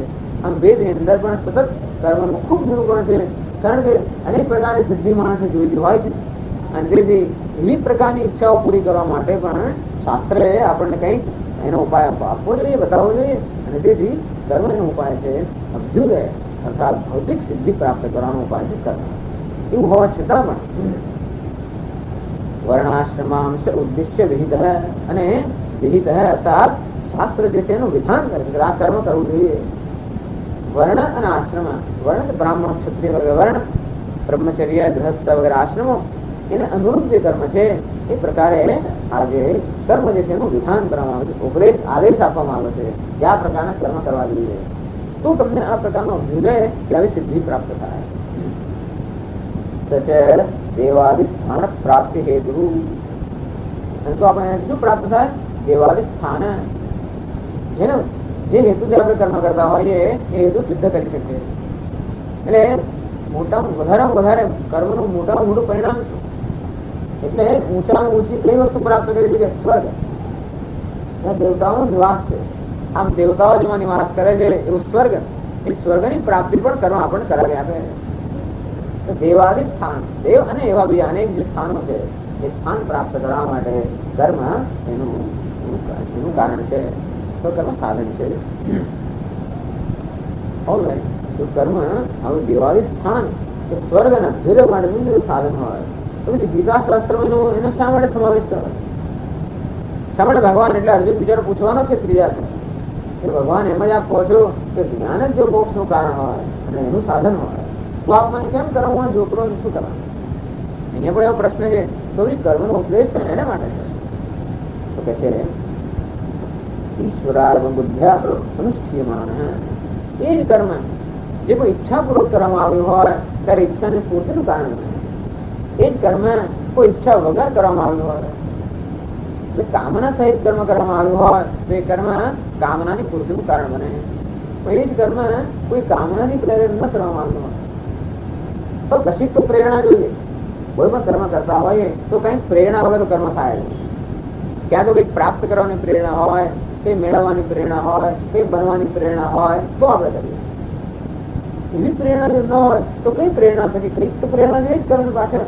એટલે કે જે ઈશ્વર બુદ્ધ્યા મનુષ્યમાન, ઈશ્વરને અર્પણ કરવાની પ્રેરણા. આમ પ્રેરણા તો હોવી જ જોઈએ, ઈશ્વર કર્મ થાય નહીં. એ લોકો અત્યંત આળસુ નિષ્ક્રિય હોય છે, એનું કારણ હૃદયમાં કોઈ પ્રેરણા નહીં. એટલે માણસ કામ કરી જ ન શકે, ગમે તે તમે કહો ને, પરંતુ એના હૃદયમાં કઈ થતું જ નથી.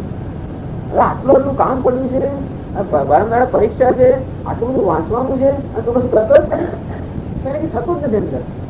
અને એટલા માટે વાંચી ના શકે. જ્યાં સુધી અંદરથી પ્રેરણા ન જન્મે પછી માણસ કામ ન કરી શકે. એક શબ્દ બોલાય નહીં આપણાથી, જો અંદર બોલવાની પ્રેરણા ન હોય તો કોઈ પણ કર્મ કરવા પાછળ કઈ પ્રેરણા તો જોઈએ. હવે તમને જયારે લાગે કે કોઈ માણસ કામ નથી કરતા, આપણે કામ કરાવવું છે, તો બહારથી જો આપણે એને બળ કરીશું તો બહુ લાંબુ નહીં ચાલે. એવું કંઈક કરવું જોઈએ જેથી એના અંતરમાં પ્રેરણા જન્મે અને સીધી જાતે જ કરે. કે પ્રેરણાથી પ્રેરણા થયેલું કર્મ જ થશે. આપણે તો બળજબરી કરતા હોઈએ તો કદાચ આપણે ડરથી કે ધાકથી કંઈક કરે ખરા, પણ જ્યાંથી ધાક હોય ત્યાં સુધી. અર્થાત જો કંઈક પ્રાપ્ત કરવાની, સિદ્ધ કરવાની પ્રેરણા ન હોય, કોઈ કામનાથી પ્રેરણા કરવામાં આવ્યું હોય તો કઈ પ્રેરણાથી કરવું જોઈએ? તો એમાં બીજી પ્રેરણા હોવી જોઈએ. ઈશ્વર બધા ઈશ્વરને પસંદ કરવાની પ્રેરણા હોવી જોઈએ. એમને કરવાની કર્મ યાંત્રિક કર્મ થઈ જાય. ઘણી વાર એવું થતું હોય છે કે આપણે કશું જોયું, મારે સ્વામી કશું જોઈતું નથી, અને છતાં હું તો કર્મ કરું છું. પણ કર્મની પાછળ કઈક બીજી પ્રેરણા હોવી જોઈએ. તો શું થાય? યાંત્રિક સરળો થાય કરવા, સરળો નહીં કરવાનું. સકામ કર્મ નહીં એટલે શું? ઈશ્વરને અર્પણ કરવા. નિષ્કામ કર્મ થઈ રહ્યો કે ઈશ્વરને પ્રસન્ન કરવાની ભાવના. નિષ્કામ ન થઈ રહ્યો. નિષ્કામ કર્મ એટલે કોઈ સ્વાર્થ એમાં નથી, પણ એમાં કઈક પરમાર્થ હોવો જોઈએ. નિસ્વાર્થ નું કર્મ એટલે કોઈ બીજાના લાભાર્થે કર્મ થતું હોય. કશોક ને કશોક તો પ્રયોજન કરવામાં હોય, કોઈ પ્રયોજન વગર કર્મ થાય છે. દરેક કર્મની પાછળ તેને કઈ હેતુ કરેલો છે. જો હેતુ આપણે પોતાની જાતને પ્રસન્ન કરવાનો ના હોય તો કોને પ્રસન્ન કરવાનો છે? અન્યને. એ શ્રેષ્ઠ છે ઈશ્વર. ઈશ્વર ના હોય તો અન્ય જે કઈ હોય જેને આપણે ઈશ્વર માનતા હોઈએ, જેનામાં આપણે ઈશ્વરનો ભાવ હોય એને પસંદ કરવા માટે હવે ઈશ્વર આપણે બોલ્યા. એમ કરવાથી સ્વાર્થની ભાવનાથી એ ધીરે ધીરે ધીરે ઓછી થશે. આમ તો સામાન્ય રીતે સ્વાર્થની પ્રેરણા જ જન્મતી હોય કે મારે આ જોઈએ છે, મારે આ કરવું છે, મારે આમ પ્રાપ્ત કરવું છે. એ પ્રેરણાને આપણે પ્રોત્સાહન ન આપીએ અને બીજી પ્રેરણા જાગૃત કરીએ કે નહીં, પોતાના માટે નહીં, અન્યના માટે, ઈશ્વર માટે, આમ ઈશ્વરને પ્રસન્ન કરવાની પ્રેરણાથી જયારે કર્મ કરવામાં આવે તો એ જ કર્મ સત્વ શુદ્ધ મળતી. તો આપણા અંતઃકરણની શુદ્ધિનું કારણ બને છે. અંતઃકરણમાં અશુદ્ધિ છે અહંકાર અને મમકાર, એમાં જન્મતા રાગ દ્વેષ. રાગ દ્વેષની પ્રેરણા છે સતત. ક્યાં તો રાગથી પ્રેરણા એને કર્મ કરીએ કે દ્વેષથી પ્રેરણા. ભગવાન કહે નહીં, રાગ દ્વેષથી પ્રેરણા કર્મ ન કરો. રાગ દ્વેષથી પ્રેરણા કર્મ કરશું તો નવ રાગ દ્વેષ જન્મ. જેવું કામ જેવું કારણ જેવું કાર્ય. આમ રાગ દ્વેષમાંથી કર્મ જન્મ્યું હોય તો કર્મથી બીજા રાગ દ્વેષ જન્મવાના. રાગ દ્વેષથી પ્રેરણા નહીં, પરંતુ ઈશ્વરને પ્રસન્ન કરવાની ભાવનાથી, એ કર્તવ્યની ભાવનાથી, કોઈ સ્વાર્થ વિનાની ભાવનાથી એ પ્રકારે જયારે કર્મ કરવામાં આવે સત્વ શુદ્ધિ મળતી. એ જ કર્મ સત્વ એટલે અંતઃકરણની શુદ્ધિનું કારણ બને છે. રાગ દ્વેષ ધીમે ધીમે ક્ષીણ કરવાનું કારણ બને છે. આપણે જે સ્વાર્થ કે સંકુચિતતાની ભાવના છે એને પણ ધીમે ધીમે ક્ષીણ કરવા માટેનું સાધન બને છે. એ જ કર્મ. એ કર્મ ઈચ્છાથી પ્રેરણા કરવામાં આવે તો દેવાદ એની સિદ્ધિનું કારણ બને છે અને બંધનનું કારણ બને છે. એ જ કર્મ જયારે આવે છે ઈશ્વરને પ્રસન્ન કરવામાં આવે ત્યારે મુક્તિનું કારણ બને છે. એ કઈ વસ્તુ આપણે અમુક રીતે કરીએ તો બંધનનું કારણ અને બીજી રીતે કરીએ તો મુક્તિનું કારણ. એ રીતે કર્મ કરવા સત્વ શુદ્ધ નહીં મળતું. ક્યારે ફલા અભિસંધિ વર્જિત અભિસંધિ ફળની અભિસંધિ. ફળની અભિસંધિ અભિસંધિ એટલે સદા ચિંતન સંધાન કરવું. અભિસંધિ એટલે એક આસક્તિ. ફલાભિસંધિ એટલે ફળની આસક્તિ. ફળની આસક્તિ વગર. ફળ એટલે કોઈ પોતાના સ્વાર્થી ફળ, વ્યક્તિગત કોઈ વળતરની આસક્તિ વગર જયારે કર્મ કરવામાં આવે. કોઈ કોઈ ફળ કરવામાં હોય તો બીજાને મદદરૂપ હોય પણ ફળ વ્યક્તિગત કોઈ સ્વાર્થ ન હોય એ પ્રકારના કર્મ જયારે કરવામાં આવે. પણ સ્વામીજી ઘરમાં અમારે કર્મ કરવાનું હોય તમારું વ્યક્તિગત સ્વાર્થ હોય જ એમાં પણ અત્યંત વ્યક્તિગત ઘરમાં પણ આપણા સિવાય અન્ય હોય એટલે બને એટલો આપણા કર્મથી જે લાભ થતો હોય એનું ક્ષેત્ર જેમ જેમ જેટલું વિશાળ હોય આપણા કરતા વધારેનું ક્ષેત્ર તો હોવું જ જોઈએ. ચાલો એની ચર્ચા તો આવશે જ ભાઈ. અલાદ સંધિવર્જિત સત્વશુદ્ધે ભવતી અર્થાત ફળની આસક્તિ વગર જો કર્મ કરવામાં આવે ઈશ્વરને અર્પણ કરવાનું ભાન નથી એ જ કર્મ ઈશ્વરની શુદ્ધિનું કારણ બને છે. અને માટે એ કર્મનો ગીતા શાસ્ત્રમાં સમાવેશ છે, નહીં ના હોય. કર્મ જો માત્ર હૃદય કે ભૌતિક શુદ્ધિનું કારણ હોત તો ગીતા શાસ્ત્રમાં સ્થાન નથી. ગીતા શાસ્ત્ર એ મોક્ષ શાસ્ત્ર. અહીંયા હવે કેમ પ્રમોશન મેળવવું, નોકરી મેળવવી, ધંધો કેમ કરવો એના માટેનો શાસ્ત્ર નથી. એ બધું પતાવે ને આવે એના માટેનો શાસ્ત્ર, અથવા એમાં જેને રસ ના હોય એના માટે. તેથી તો પછી કર્મનો સમાવેશ એટલા માટે છે એ જ કર્મ આ રીતે કરે યોગની સામે કરવામાં આવે તો મુક્તિનું કારણ નથી. સાચી વાત. ચાલો સારી વાત છે કે હવે જે કર્મ કરીએ તો અંતઃકરણ શુદ્ધિ થાય. પણ અંતઃકરણ શુદ્ધિની શું જરૂર છે? કર્મની શું જરૂર એ સમજાય. આપણે પૂછીએ કે ચાલો અંતઃકરણ શુદ્ધિ થાય પણ એની શું જરૂર છે? આપ તો મોક્ષ ની વાત કરો છો અને મોક્ષ નું એકમાત્ર સાધન જ્ઞાન છે એવું આપણે કહ્યું, પછી એમાં અંતઃકરણ શુદ્ધિ નું સ્થાન કરવું છે. તમે શા માટે આવું કરીએ? અંતઃકરણ શુદ્ધિ શું પ્રાપ્ત થાય અથવા એ શું હેતુ અને સિદ્ધ થાય એટલે આગળ સમજાવે છે. શુદ્ધ સત્વસ્ય ચ જ્ઞાન નિષ્ઠા યોગ્યતા પ્રાપ્તિ દ્વારેણ જ્ઞાનોત્પત્તિ હેતુત્વેન ચ નિશ્રેયસ હેતુત્વમ અપી પ્રતિપદ્યતે. શુદ્ધ સત્વસ્ય ચ જેનું અંતઃકરણ આવે શુદ્ધ છે. જ્ઞાન નિષ્ઠા યોગ્યતા પ્રાપ્તિ દ્વારેણ. આમ જ્ઞાનની નિષ્ઠા માટેની યોગ્યતા પ્રાપ્ત કરવી, જ્ઞાનમાં નિષ્ઠા પ્રાપ્ત કરવી હોય તો આપણું મન શાંત હોવું જોઈએ, આપણું મન રાગ દ્વેષથી મુક્ત હોવું જોઈએ, અથવા તો આપણું અંતઃકરણ શુદ્ધ હોવું જોઈએ.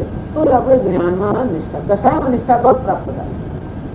આપણું મન અનેક સંઘર્ષમાં હોય તો આપણા વ્યવહારમાં નિષ્ઠા પ્રાપ્ત નથી કરી શકતા. નાનું મોટું કઈ ઘરનું કામ કરવું હોય તો એકાગ્ર ત્યારે કરી શકે જયારે મન સંઘર્ષથી મુક્ત હોય.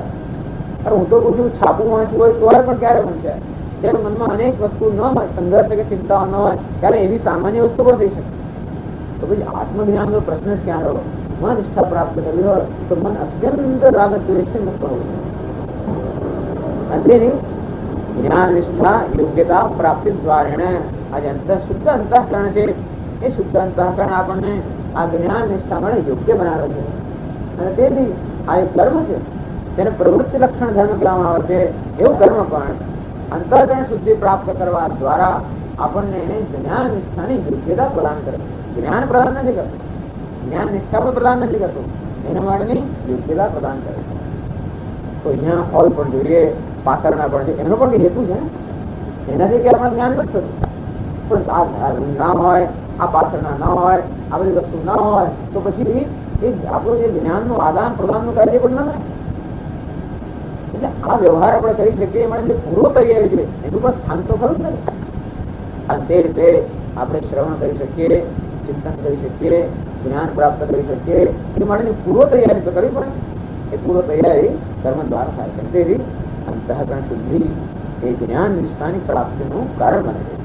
જ્ઞાન નિષ્ઠા યોગ્યતા પ્રાપ્તિ દ્વારેણ એટલે જ્ઞાન નિષ્ઠામાં યોગ્યતાની પ્રાપ્તિ જે દ્વાર છે જ્ઞાનોત્પત્તિ હેતુ અને તેથી જ્ઞાનની ઉત્પત્તિનો હેતુ બને છે. આપણા અંતઃકરણમાં જ્ઞાન જ્યારે ઉત્પન્ન થાય ત્યારે આપણું અંતઃકરણ પરિપક્વ હોય, એ મળે તૈયાર હોય, એ પ્રકારની તૈયારી છે એ કર્મ એમ જ્ઞાનની ઉત્પત્તિનો કર્મ હેતુ બને છે. એટલે કે મોક્ષનો સીધે સીધો હેતુ કર્મ નથી, મોક્ષનો સાક્ષાત હેતુ છે જ્ઞાન. પરંતુ એ જ્ઞાન માટેની જે તૈયારી છે, પૂર્વ તૈયારી, એ માટે કર્મ સાધન હોવાના કારણે કર્મ પણ પરોક્ષ રીતે મોક્ષનો હેતુ છે. અને તેથી ગીતા શાસ્ત્રમાં સમાવેશ છે. નિશ્રેયસ હેતુ હોવી પ્રતિપદ્ધતે અર્થાત સર્વસ્વ લક્ષણ ધર્મ છે એ પણ નિશ્રેયસનો મોક્ષનો હેતુ બને છે. અને આર્થક રીતે પરોક્ષ રીતે જ્યારે જ્ઞાન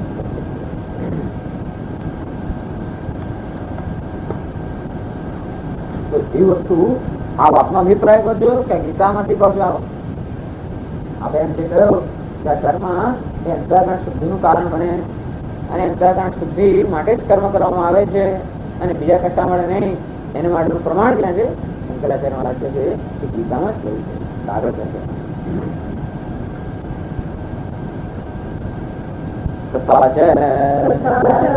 इमम् एव अर्थम् अभिसन्धाय वक्ष्यते ब्रह्मण्याधाय कर्माणि योगिनः कर्म कुर्वन्ति संगं त्यक्त्वा आत्मशुद्धये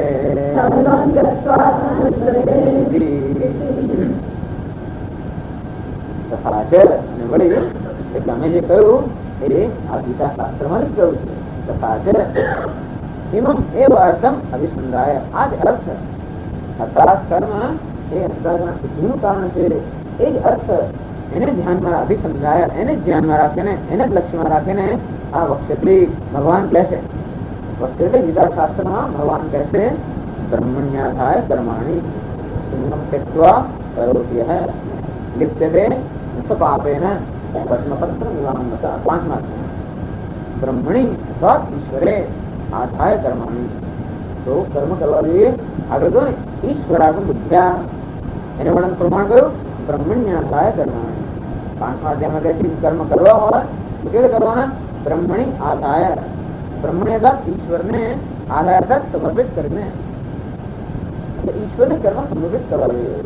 એટલે ઈશ્વર પ્રસન્ન થાય એ માટે કર્મ કરો. એને સમર્પણ કરવું એટલે કે એ પ્રસન્ન થાય. એ પ્રસન્ન થાય એટલે ઈશ્વરનો આ જગતની અંદર જે પ્રકારનો એક નિયમ છે કે સંવાદ છે એને અનુરૂપ કર્મ થાય તો ઈશ્વર પ્રસન્ન થાય. ઈશ્વર જે પ્રકારનું સંગીત આ જગતમાં વગાડી રહ્યો છે એમાં આપણે પણ સુર પુરાવીએ એનું નામ પ્રસન્નતા. એમાં વિક્ષેપ ન પાડીએ. એ વિચારો કઈ કરી રહ્યા ભગવાન એમાં આપણે કદી શંખ વગાડીને કે ગૂગલ ફૂંકી મૂકીને એના સંગીતમાં ખલેલ પહોંચાડે એવું ના કરવું. જે પ્રકારના પૂરા જગતમાં છે એમાં આપણે પણ સુર પુરાવીએ પ્રસન્નતા. એને બીજી પ્રસન્નતા જોઈ છે નથી. બ્રહ્મણી આધાર અર્થાત ઈશ્વરને આ રીતે પ્રસન્ન કરવા માટે અર્પણ કરવા માટે એવી બુદ્ધિ કર્મને કુર્વંતિ. બ્રહ્મણ્ય આધારે કર્માણી સંગમ त्यक्त्वा करोति है. કર્મ ફળની કોઈ પ્રકારની અપેક્ષા વગર ઈશ્વરને પ્રસન્ન કરવા ખાતર જે કર્મ કરે છે એ કોઈ રીતે લેપાતા નથી. પાપ અને પુણ્યથી લેપાતા. એટલે ઈશ્વરને અર્પણ કરીને કર્મ કરવા જોઈએ. એટલું જ કહ્યું ચંદ્રે બ્રહ્મણ્ય આધારે આટલું જ કહે છે. એટલે કે ઈશ્વરને અર્પણ કરવાની બુદ્ધિની કર્મ કરવા જોઈએ. એનું પરિણામ શું આવે? યોગીના કર્મ કુર્વંતિ સંગમ त्यक्त्वा આત્મશુદ્ધિ. એને આત્મશુદ્ધિ અંતઃકરણ શુદ્ધિ થાય છે એ બીજા શ્લોકમાં કહે. તમે જુઓ શંકરાચાર્ય જયારે કોઈ શ્લોક ઉદ્ધૃત કરે ત્યારે કેટલો કરે છે. 2 શબ્દની જરૂર હોય તો 3 શબ્દ ના લખે. આખા શ્લોકોના શ્લોકો બોલી જાય એવું ને જરૂર નથી. આપણું વ્યાખ્યાન ચાલતું હોય ત્યારે જરાક પસંદ મળે એટલે આપણે તો જે બધું કહેવાય લાંબુ ચોરું કહીએ એ જરૂર નથી.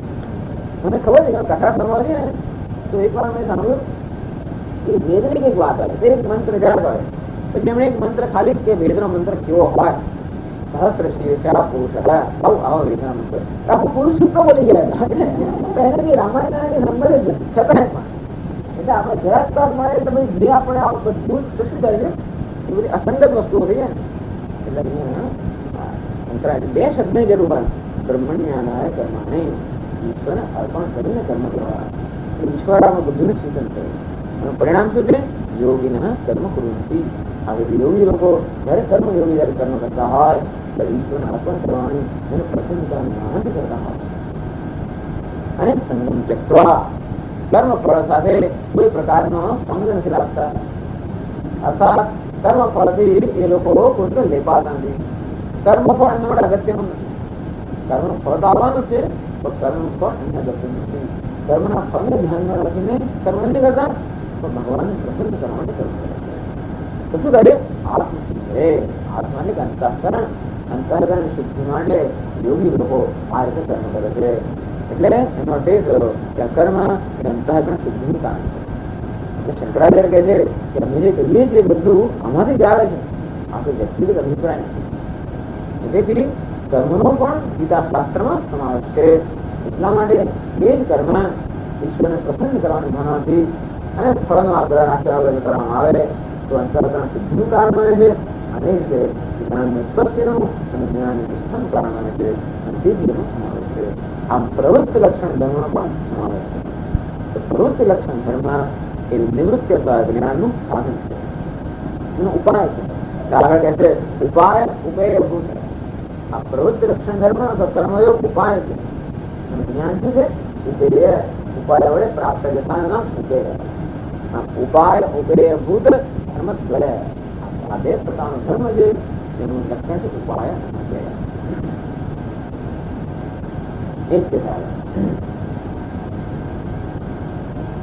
એટલે હવે જે કહ્યું બધું એ જ વસ્તુને વળી પાછા અહીંયા શંકરાચાર્ય ઉપસંહારની અંદર સંક્ષેપમાં કહી છે. ઇમં દ્વિપ્રકારમ ધર્મમ નિશ્રેયસ પ્રયોજનમ પરમાર્થ તત્વં ચ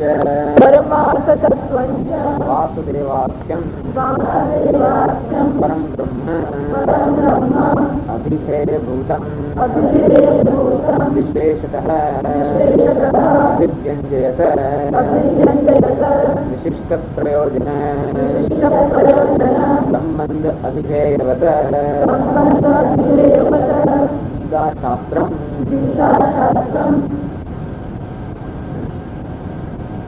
एवं द्विप्रकार धर्म. द्विप्रकार धर्म तत्धर्मत्व प्रवृत्ति लक्षण धर्म અને નિવૃત્તિ લક્ષણ ધર્મ અથવા કર્મ અને જ્ઞાન આ જે બે ધર્મ છે. નિશ્રેયસ પ્રયોજનમ. હવેનું પ્રયોજન શું છે? એક જ. એટલે બે જુદા ધર્મ નથી, એક જ ધર્મના માત્ર બે તબક્કાઓ. પેલા પ્રવૃત્તિ લક્ષણ ધર્મ જે નિવૃત્તિ માટેનું જે ભૂમિકા તૈયાર કરે. એટલે પ્રવૃત્તિ એ શેનો હેતુ છે? નિવૃત્તિ. એવી તો આપણે પ્રવૃત્તિ કરીએ જેથી આપણે નિવૃત્તિ માટે તૈયાર થઈએ. સામાન્ય રીતે લાગત દ્વેષથી પ્રેરાય પ્રવૃત્તિ હોય તે પ્રવૃત્તિમાંથી અનેક બીજી પ્રવૃત્તિ જન્મતી હોય છે. એટલે ભગવાન ગીતાની અંદર બહુ સુંદર ઉપાય બતાવે છે કે કેમ પ્રવૃત્તિ કરવી, એવી એક પ્રવૃત્તિ નિવૃત્તિ માટેનું સાધન મળી જાય. એક પ્રવૃત્તિ લક્ષણ ધર્મ છે, એ ઉપાય છે, એ નિવૃત્તિ લક્ષણ ધર્મ, એ બંને મળીને નિશ્રેયસ એનું પ્રયોજન છે. નિશ્રેયસ પ્રયોજન આ ધર્મ હેતુ શું છે? પ્રયોજન નિશ્રેયસ મોક્ષ. એ અહીંયા આગળ ભગવદ ગીતામાં બધું નિરૂપણ થયું છે. પ્રવૃત્તિ લક્ષણ અને નિવૃત્તિ લક્ષણ. યોગી યોગી તો સત્સંગ આત્માનમ રહસ્ય સ્થિતા એકાકી યત ચિત્તાત્મા. તો આવી નિવૃત્તિ લક્ષણનું વારંવાર વિશુદ્ધતા યુક્ત. તો 18મા અધ્યાયની અંદર પણ આ રીતે વર્ણન કરતા. એટલે નિવૃત્તિ લક્ષણ ધર્મનું વર્ણન છે અને પ્રવૃત્તિ લક્ષણ ધર્મનું કર્મ અને સંન્યાસ બંનેનું, અને સાથે સાથે પરમાર્થ તત્વ છે. અને હું એનો હેતુ છે પરમાર્થ તત્વ. જે જગતનું સત્ય છે, એ જીવનનું સત્ય છે, પરમાર્થ તત્વ. બીજા આના વ્યવહારિક તત્વ પણ હોય, એક પ્રાતિભાષિક તત્વ પણ હોય. આપણે કપોલ કલ્પિત તત્વ પ્રાતિભાષિક વસ્તુ, વ્યવહારમાં જે માનવું હોય જે વ્યવહારિક વસ્તુ, પણ બધાની ઉપર બધાના અનુષ્ઠાન રૂપે બધાના કારભૂત એક તત્વ છે, એનું નામ પરમાર્થ તત્વ. પરમાર્થ તત્વ છે, એ પૂર્ણ તત્વ છે, જે અબાધિત તત્વ છે, એ સત્ય છે. એનું નિરૂપણ જુદા શાસ્ત્રમાં છે. એનું નામ શું? વાસુદેવાખ્યમ. વાસુદેવ નામ એ તત્વ કેવું છે? વાસુદેવ. હવે સમજે ને, વાસુદેવ વાસુશ્ચાતો દેવ. એ વાસુ પણ છે અને દેવ પણ. વાસુ એટલે જે સર્વને વાસ આપે છે એનું નામ વાસુ. સમગ્ર જગતનું જે નિવાસ સ્થાન છે, સમગ્ર જગતનું જે અધિષ્ઠાન છે એનું નામ વાસુ. એ કેવો છે? દેવ છે. દેવ કારણ કે એ પ્રકાશમાન છે, તો ચૈતન્ય છે. દેવ એટલે ચેતનાત્મક છે. આમ જે ચૈતન્ય આ સમગ્ર જગતનું અધિષ્ઠાન છે, જેના પર આ સમગ્ર જગતની કલ્પના થયેલી છે, એનું નામ વાસુ. અથવા સર્વને આવાસ આપે છે, અથવા સર્વમાં નિવાસ કરે છે, એનું નામ વાસ. વસતી સર્વસ્મિન, સર્વમાં જ નિવાસ કરે એનું નામ વાસ. એટલે પ્રાણી માત્રમાં જ નિવાસ કરે છે એ કોણ છે? દેવ. જે દેવ પ્રાણી માત્રમાં નિવાસ કરે છે, અથવા સર્વ અંતર્યામી જે આત્મા છે એમાં પણ વાસુદેવ. આમ જગતનું કારણ જે પરમ બ્રહ્મ છે એ પણ વાસુદેવ, અને વ્યક્તિનું જે મૂળભૂત તત્વ આત્મા એ પણ વાસુદેવ. તો આત્માની અને બ્રહ્મની, ઈશ્વરની અથવા ઈશ્વરનું અને આત્મા બંનેનું નિરૂપણ થશે. ઈશ્વર છે ભગવદ ગીતામાં જણાવે છે કે આત્મા અને ઈશ્વર એક જ છે. વાસુદેવાખ્યમ પરમ બ્રહ્મ અભિધેય ભૂતમ. અભિધેય એટલે કે એનો વિષય છે. ભગવદ ગીતાનો વિષય છે વાસુદેવ પરમ બ્રહ્મ, જીવન બ્રહ્મનું ઐક્ય. એ માટેની યોગ્ય જીવન રીતિ એનું નામ સંન્યાસ. એ સંન્યાસ પ્રાપ્ત કરવા માટેનું યોગ્ય સાધન એનું નામ કર્મ. આટલું ગીતા શાસ્ત્ર માટે.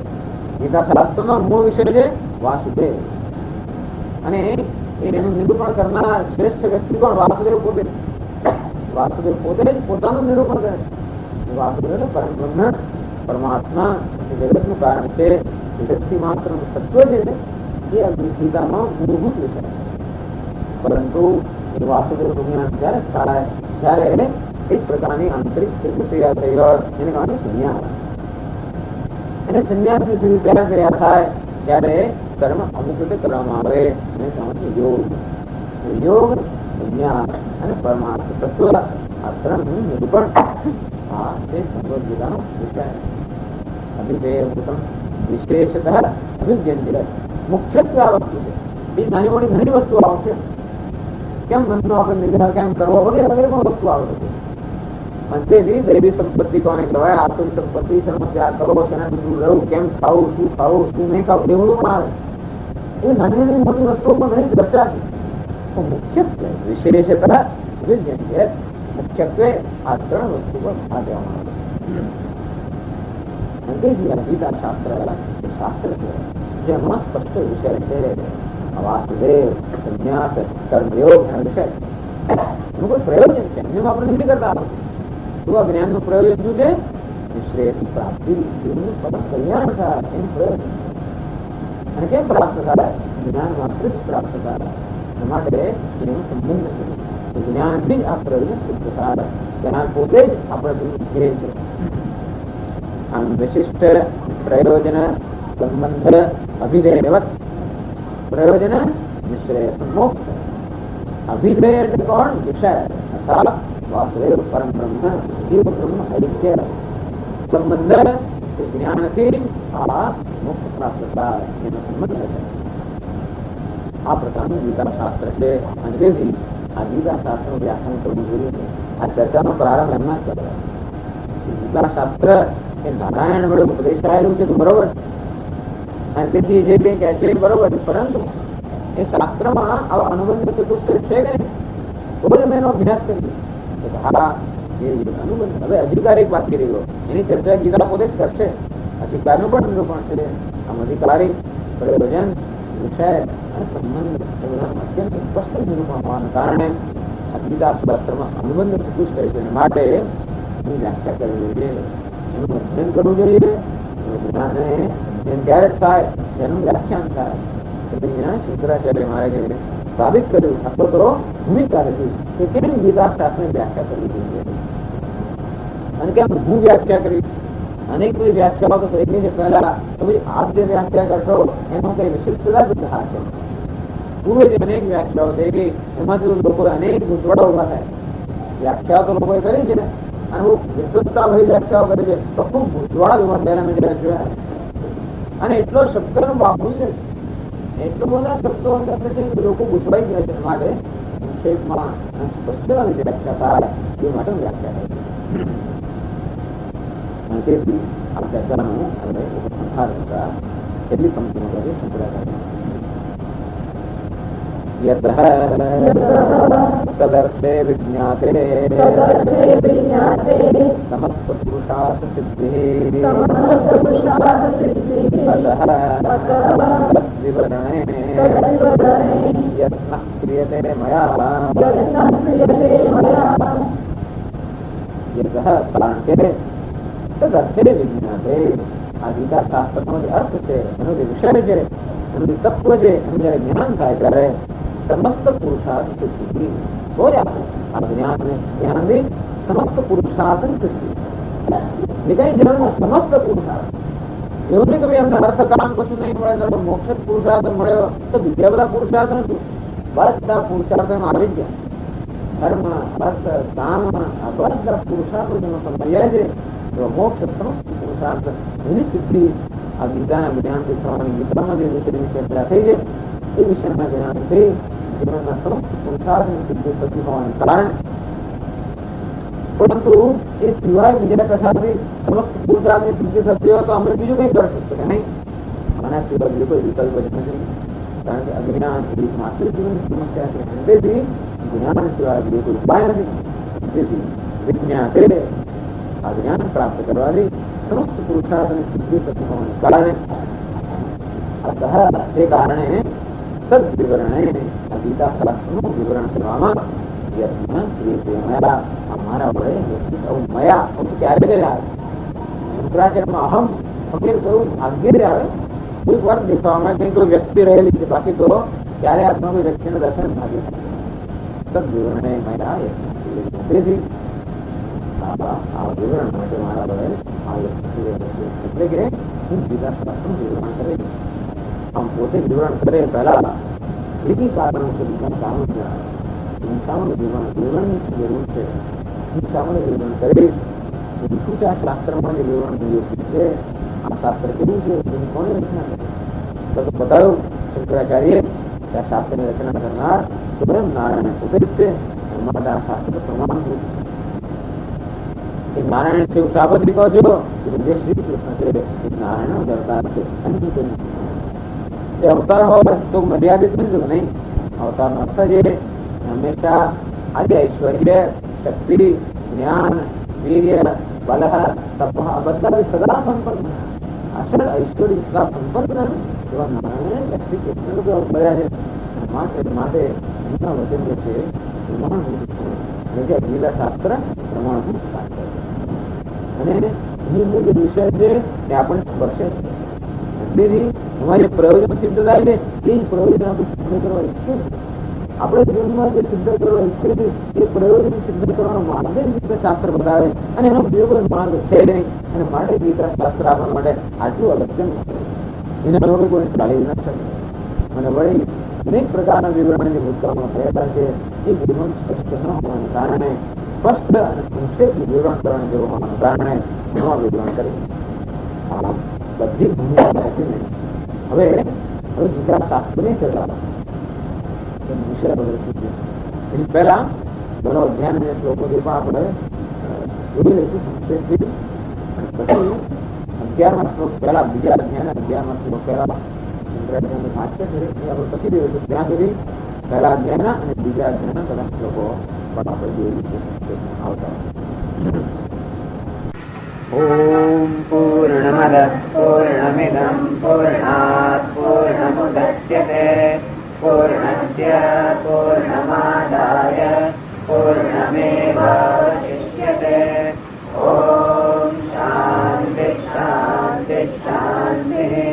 શંકરં શંકરાચાર્યં કેશવં બાદરાયણં સૂત્રભાષ્યકૃતૌ વંદે ભગવन्तौ પુનઃ પુનઃ. ઈશ્વરો ગુરુરાત્મેતિ મૂર્તિભેદવિભાગિને વ્યોમવદ્વ્યાપ્તદેહાય દક્ષિણામૂર્તયે નમઃ. ઓમ શાંતિ શાંતિ શાંતિ. હરિ ઓમ શ્રી ગુરુભ્યો નમઃ. હરિ ઓમ.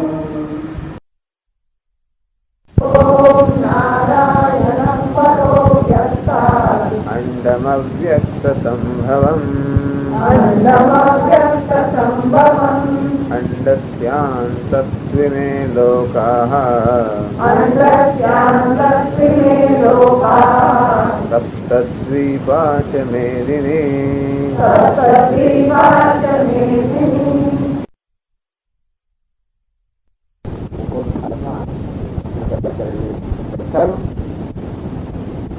ગીતા શાસ્ત્ર જે છે એ આપ્ત પ્રણિત છે. પરમાપ્ત ભગવાન નારાયણ સ્વયં એના વક્તા છે. અને માટે એ પ્રમાણભૂત ગ્રંથ છે એ બતાવે. ભગવાન નારાયણ સાક્ષાત વક્તા છે. ભગવાન નારાયણે શ્રી કૃષ્ણ અવતાર ગ્રહણ કરેલો અને એમણે ગીતાનો ઉપદેશ કરેલો. મોટા ગીતા આપ્ત પ્રણિત છે. જેને ગીતાના જે વક્તા છે એ અધિકારી વક્તા છે, સર્વશ્રેષ્ઠ અધિકારી છે. મારી ગીતા પ્રમાણ ગ્રંથ છે. એટલે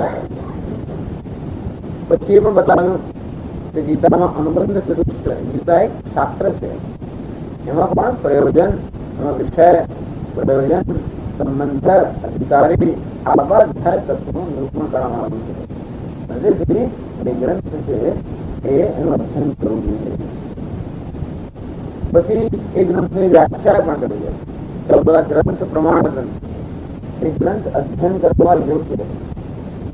બરોબર, તો જાતે અધ્યયન કેમ ન કરે તો એની વ્યાખ્યાની જરૂર પડે છે. કારણ કે અત્યંત એનું જે તત્વ છે અદુર્વિજ્ઞેયાર્થમ શાસ્ત્રમ, એનો અર્થ છે એ સમજવું અત્યંત કઠિન છે અને માટે એ વ્યાખ્યાની આવશ્યકતા છે.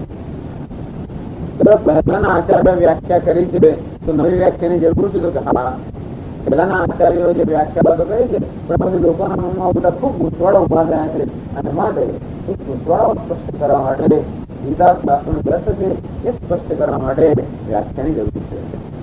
અને તેથી આ વ્યાખ્યા જે છે શંકરાચાર્ય છે હું કરીશ.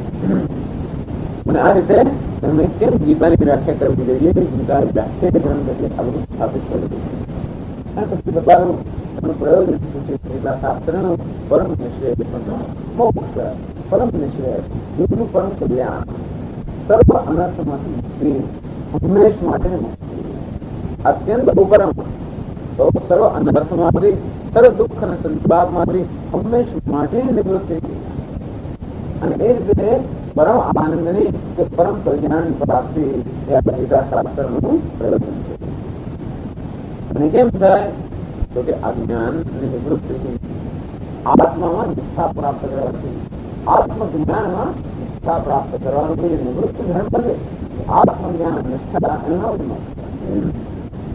આત્મજ્ઞાન નિષ્ઠા કેમ પ્રાપ્ત થાય? શાસ્ત્રના શ્રવણથી, મનનથી, નિધિધ્યાસન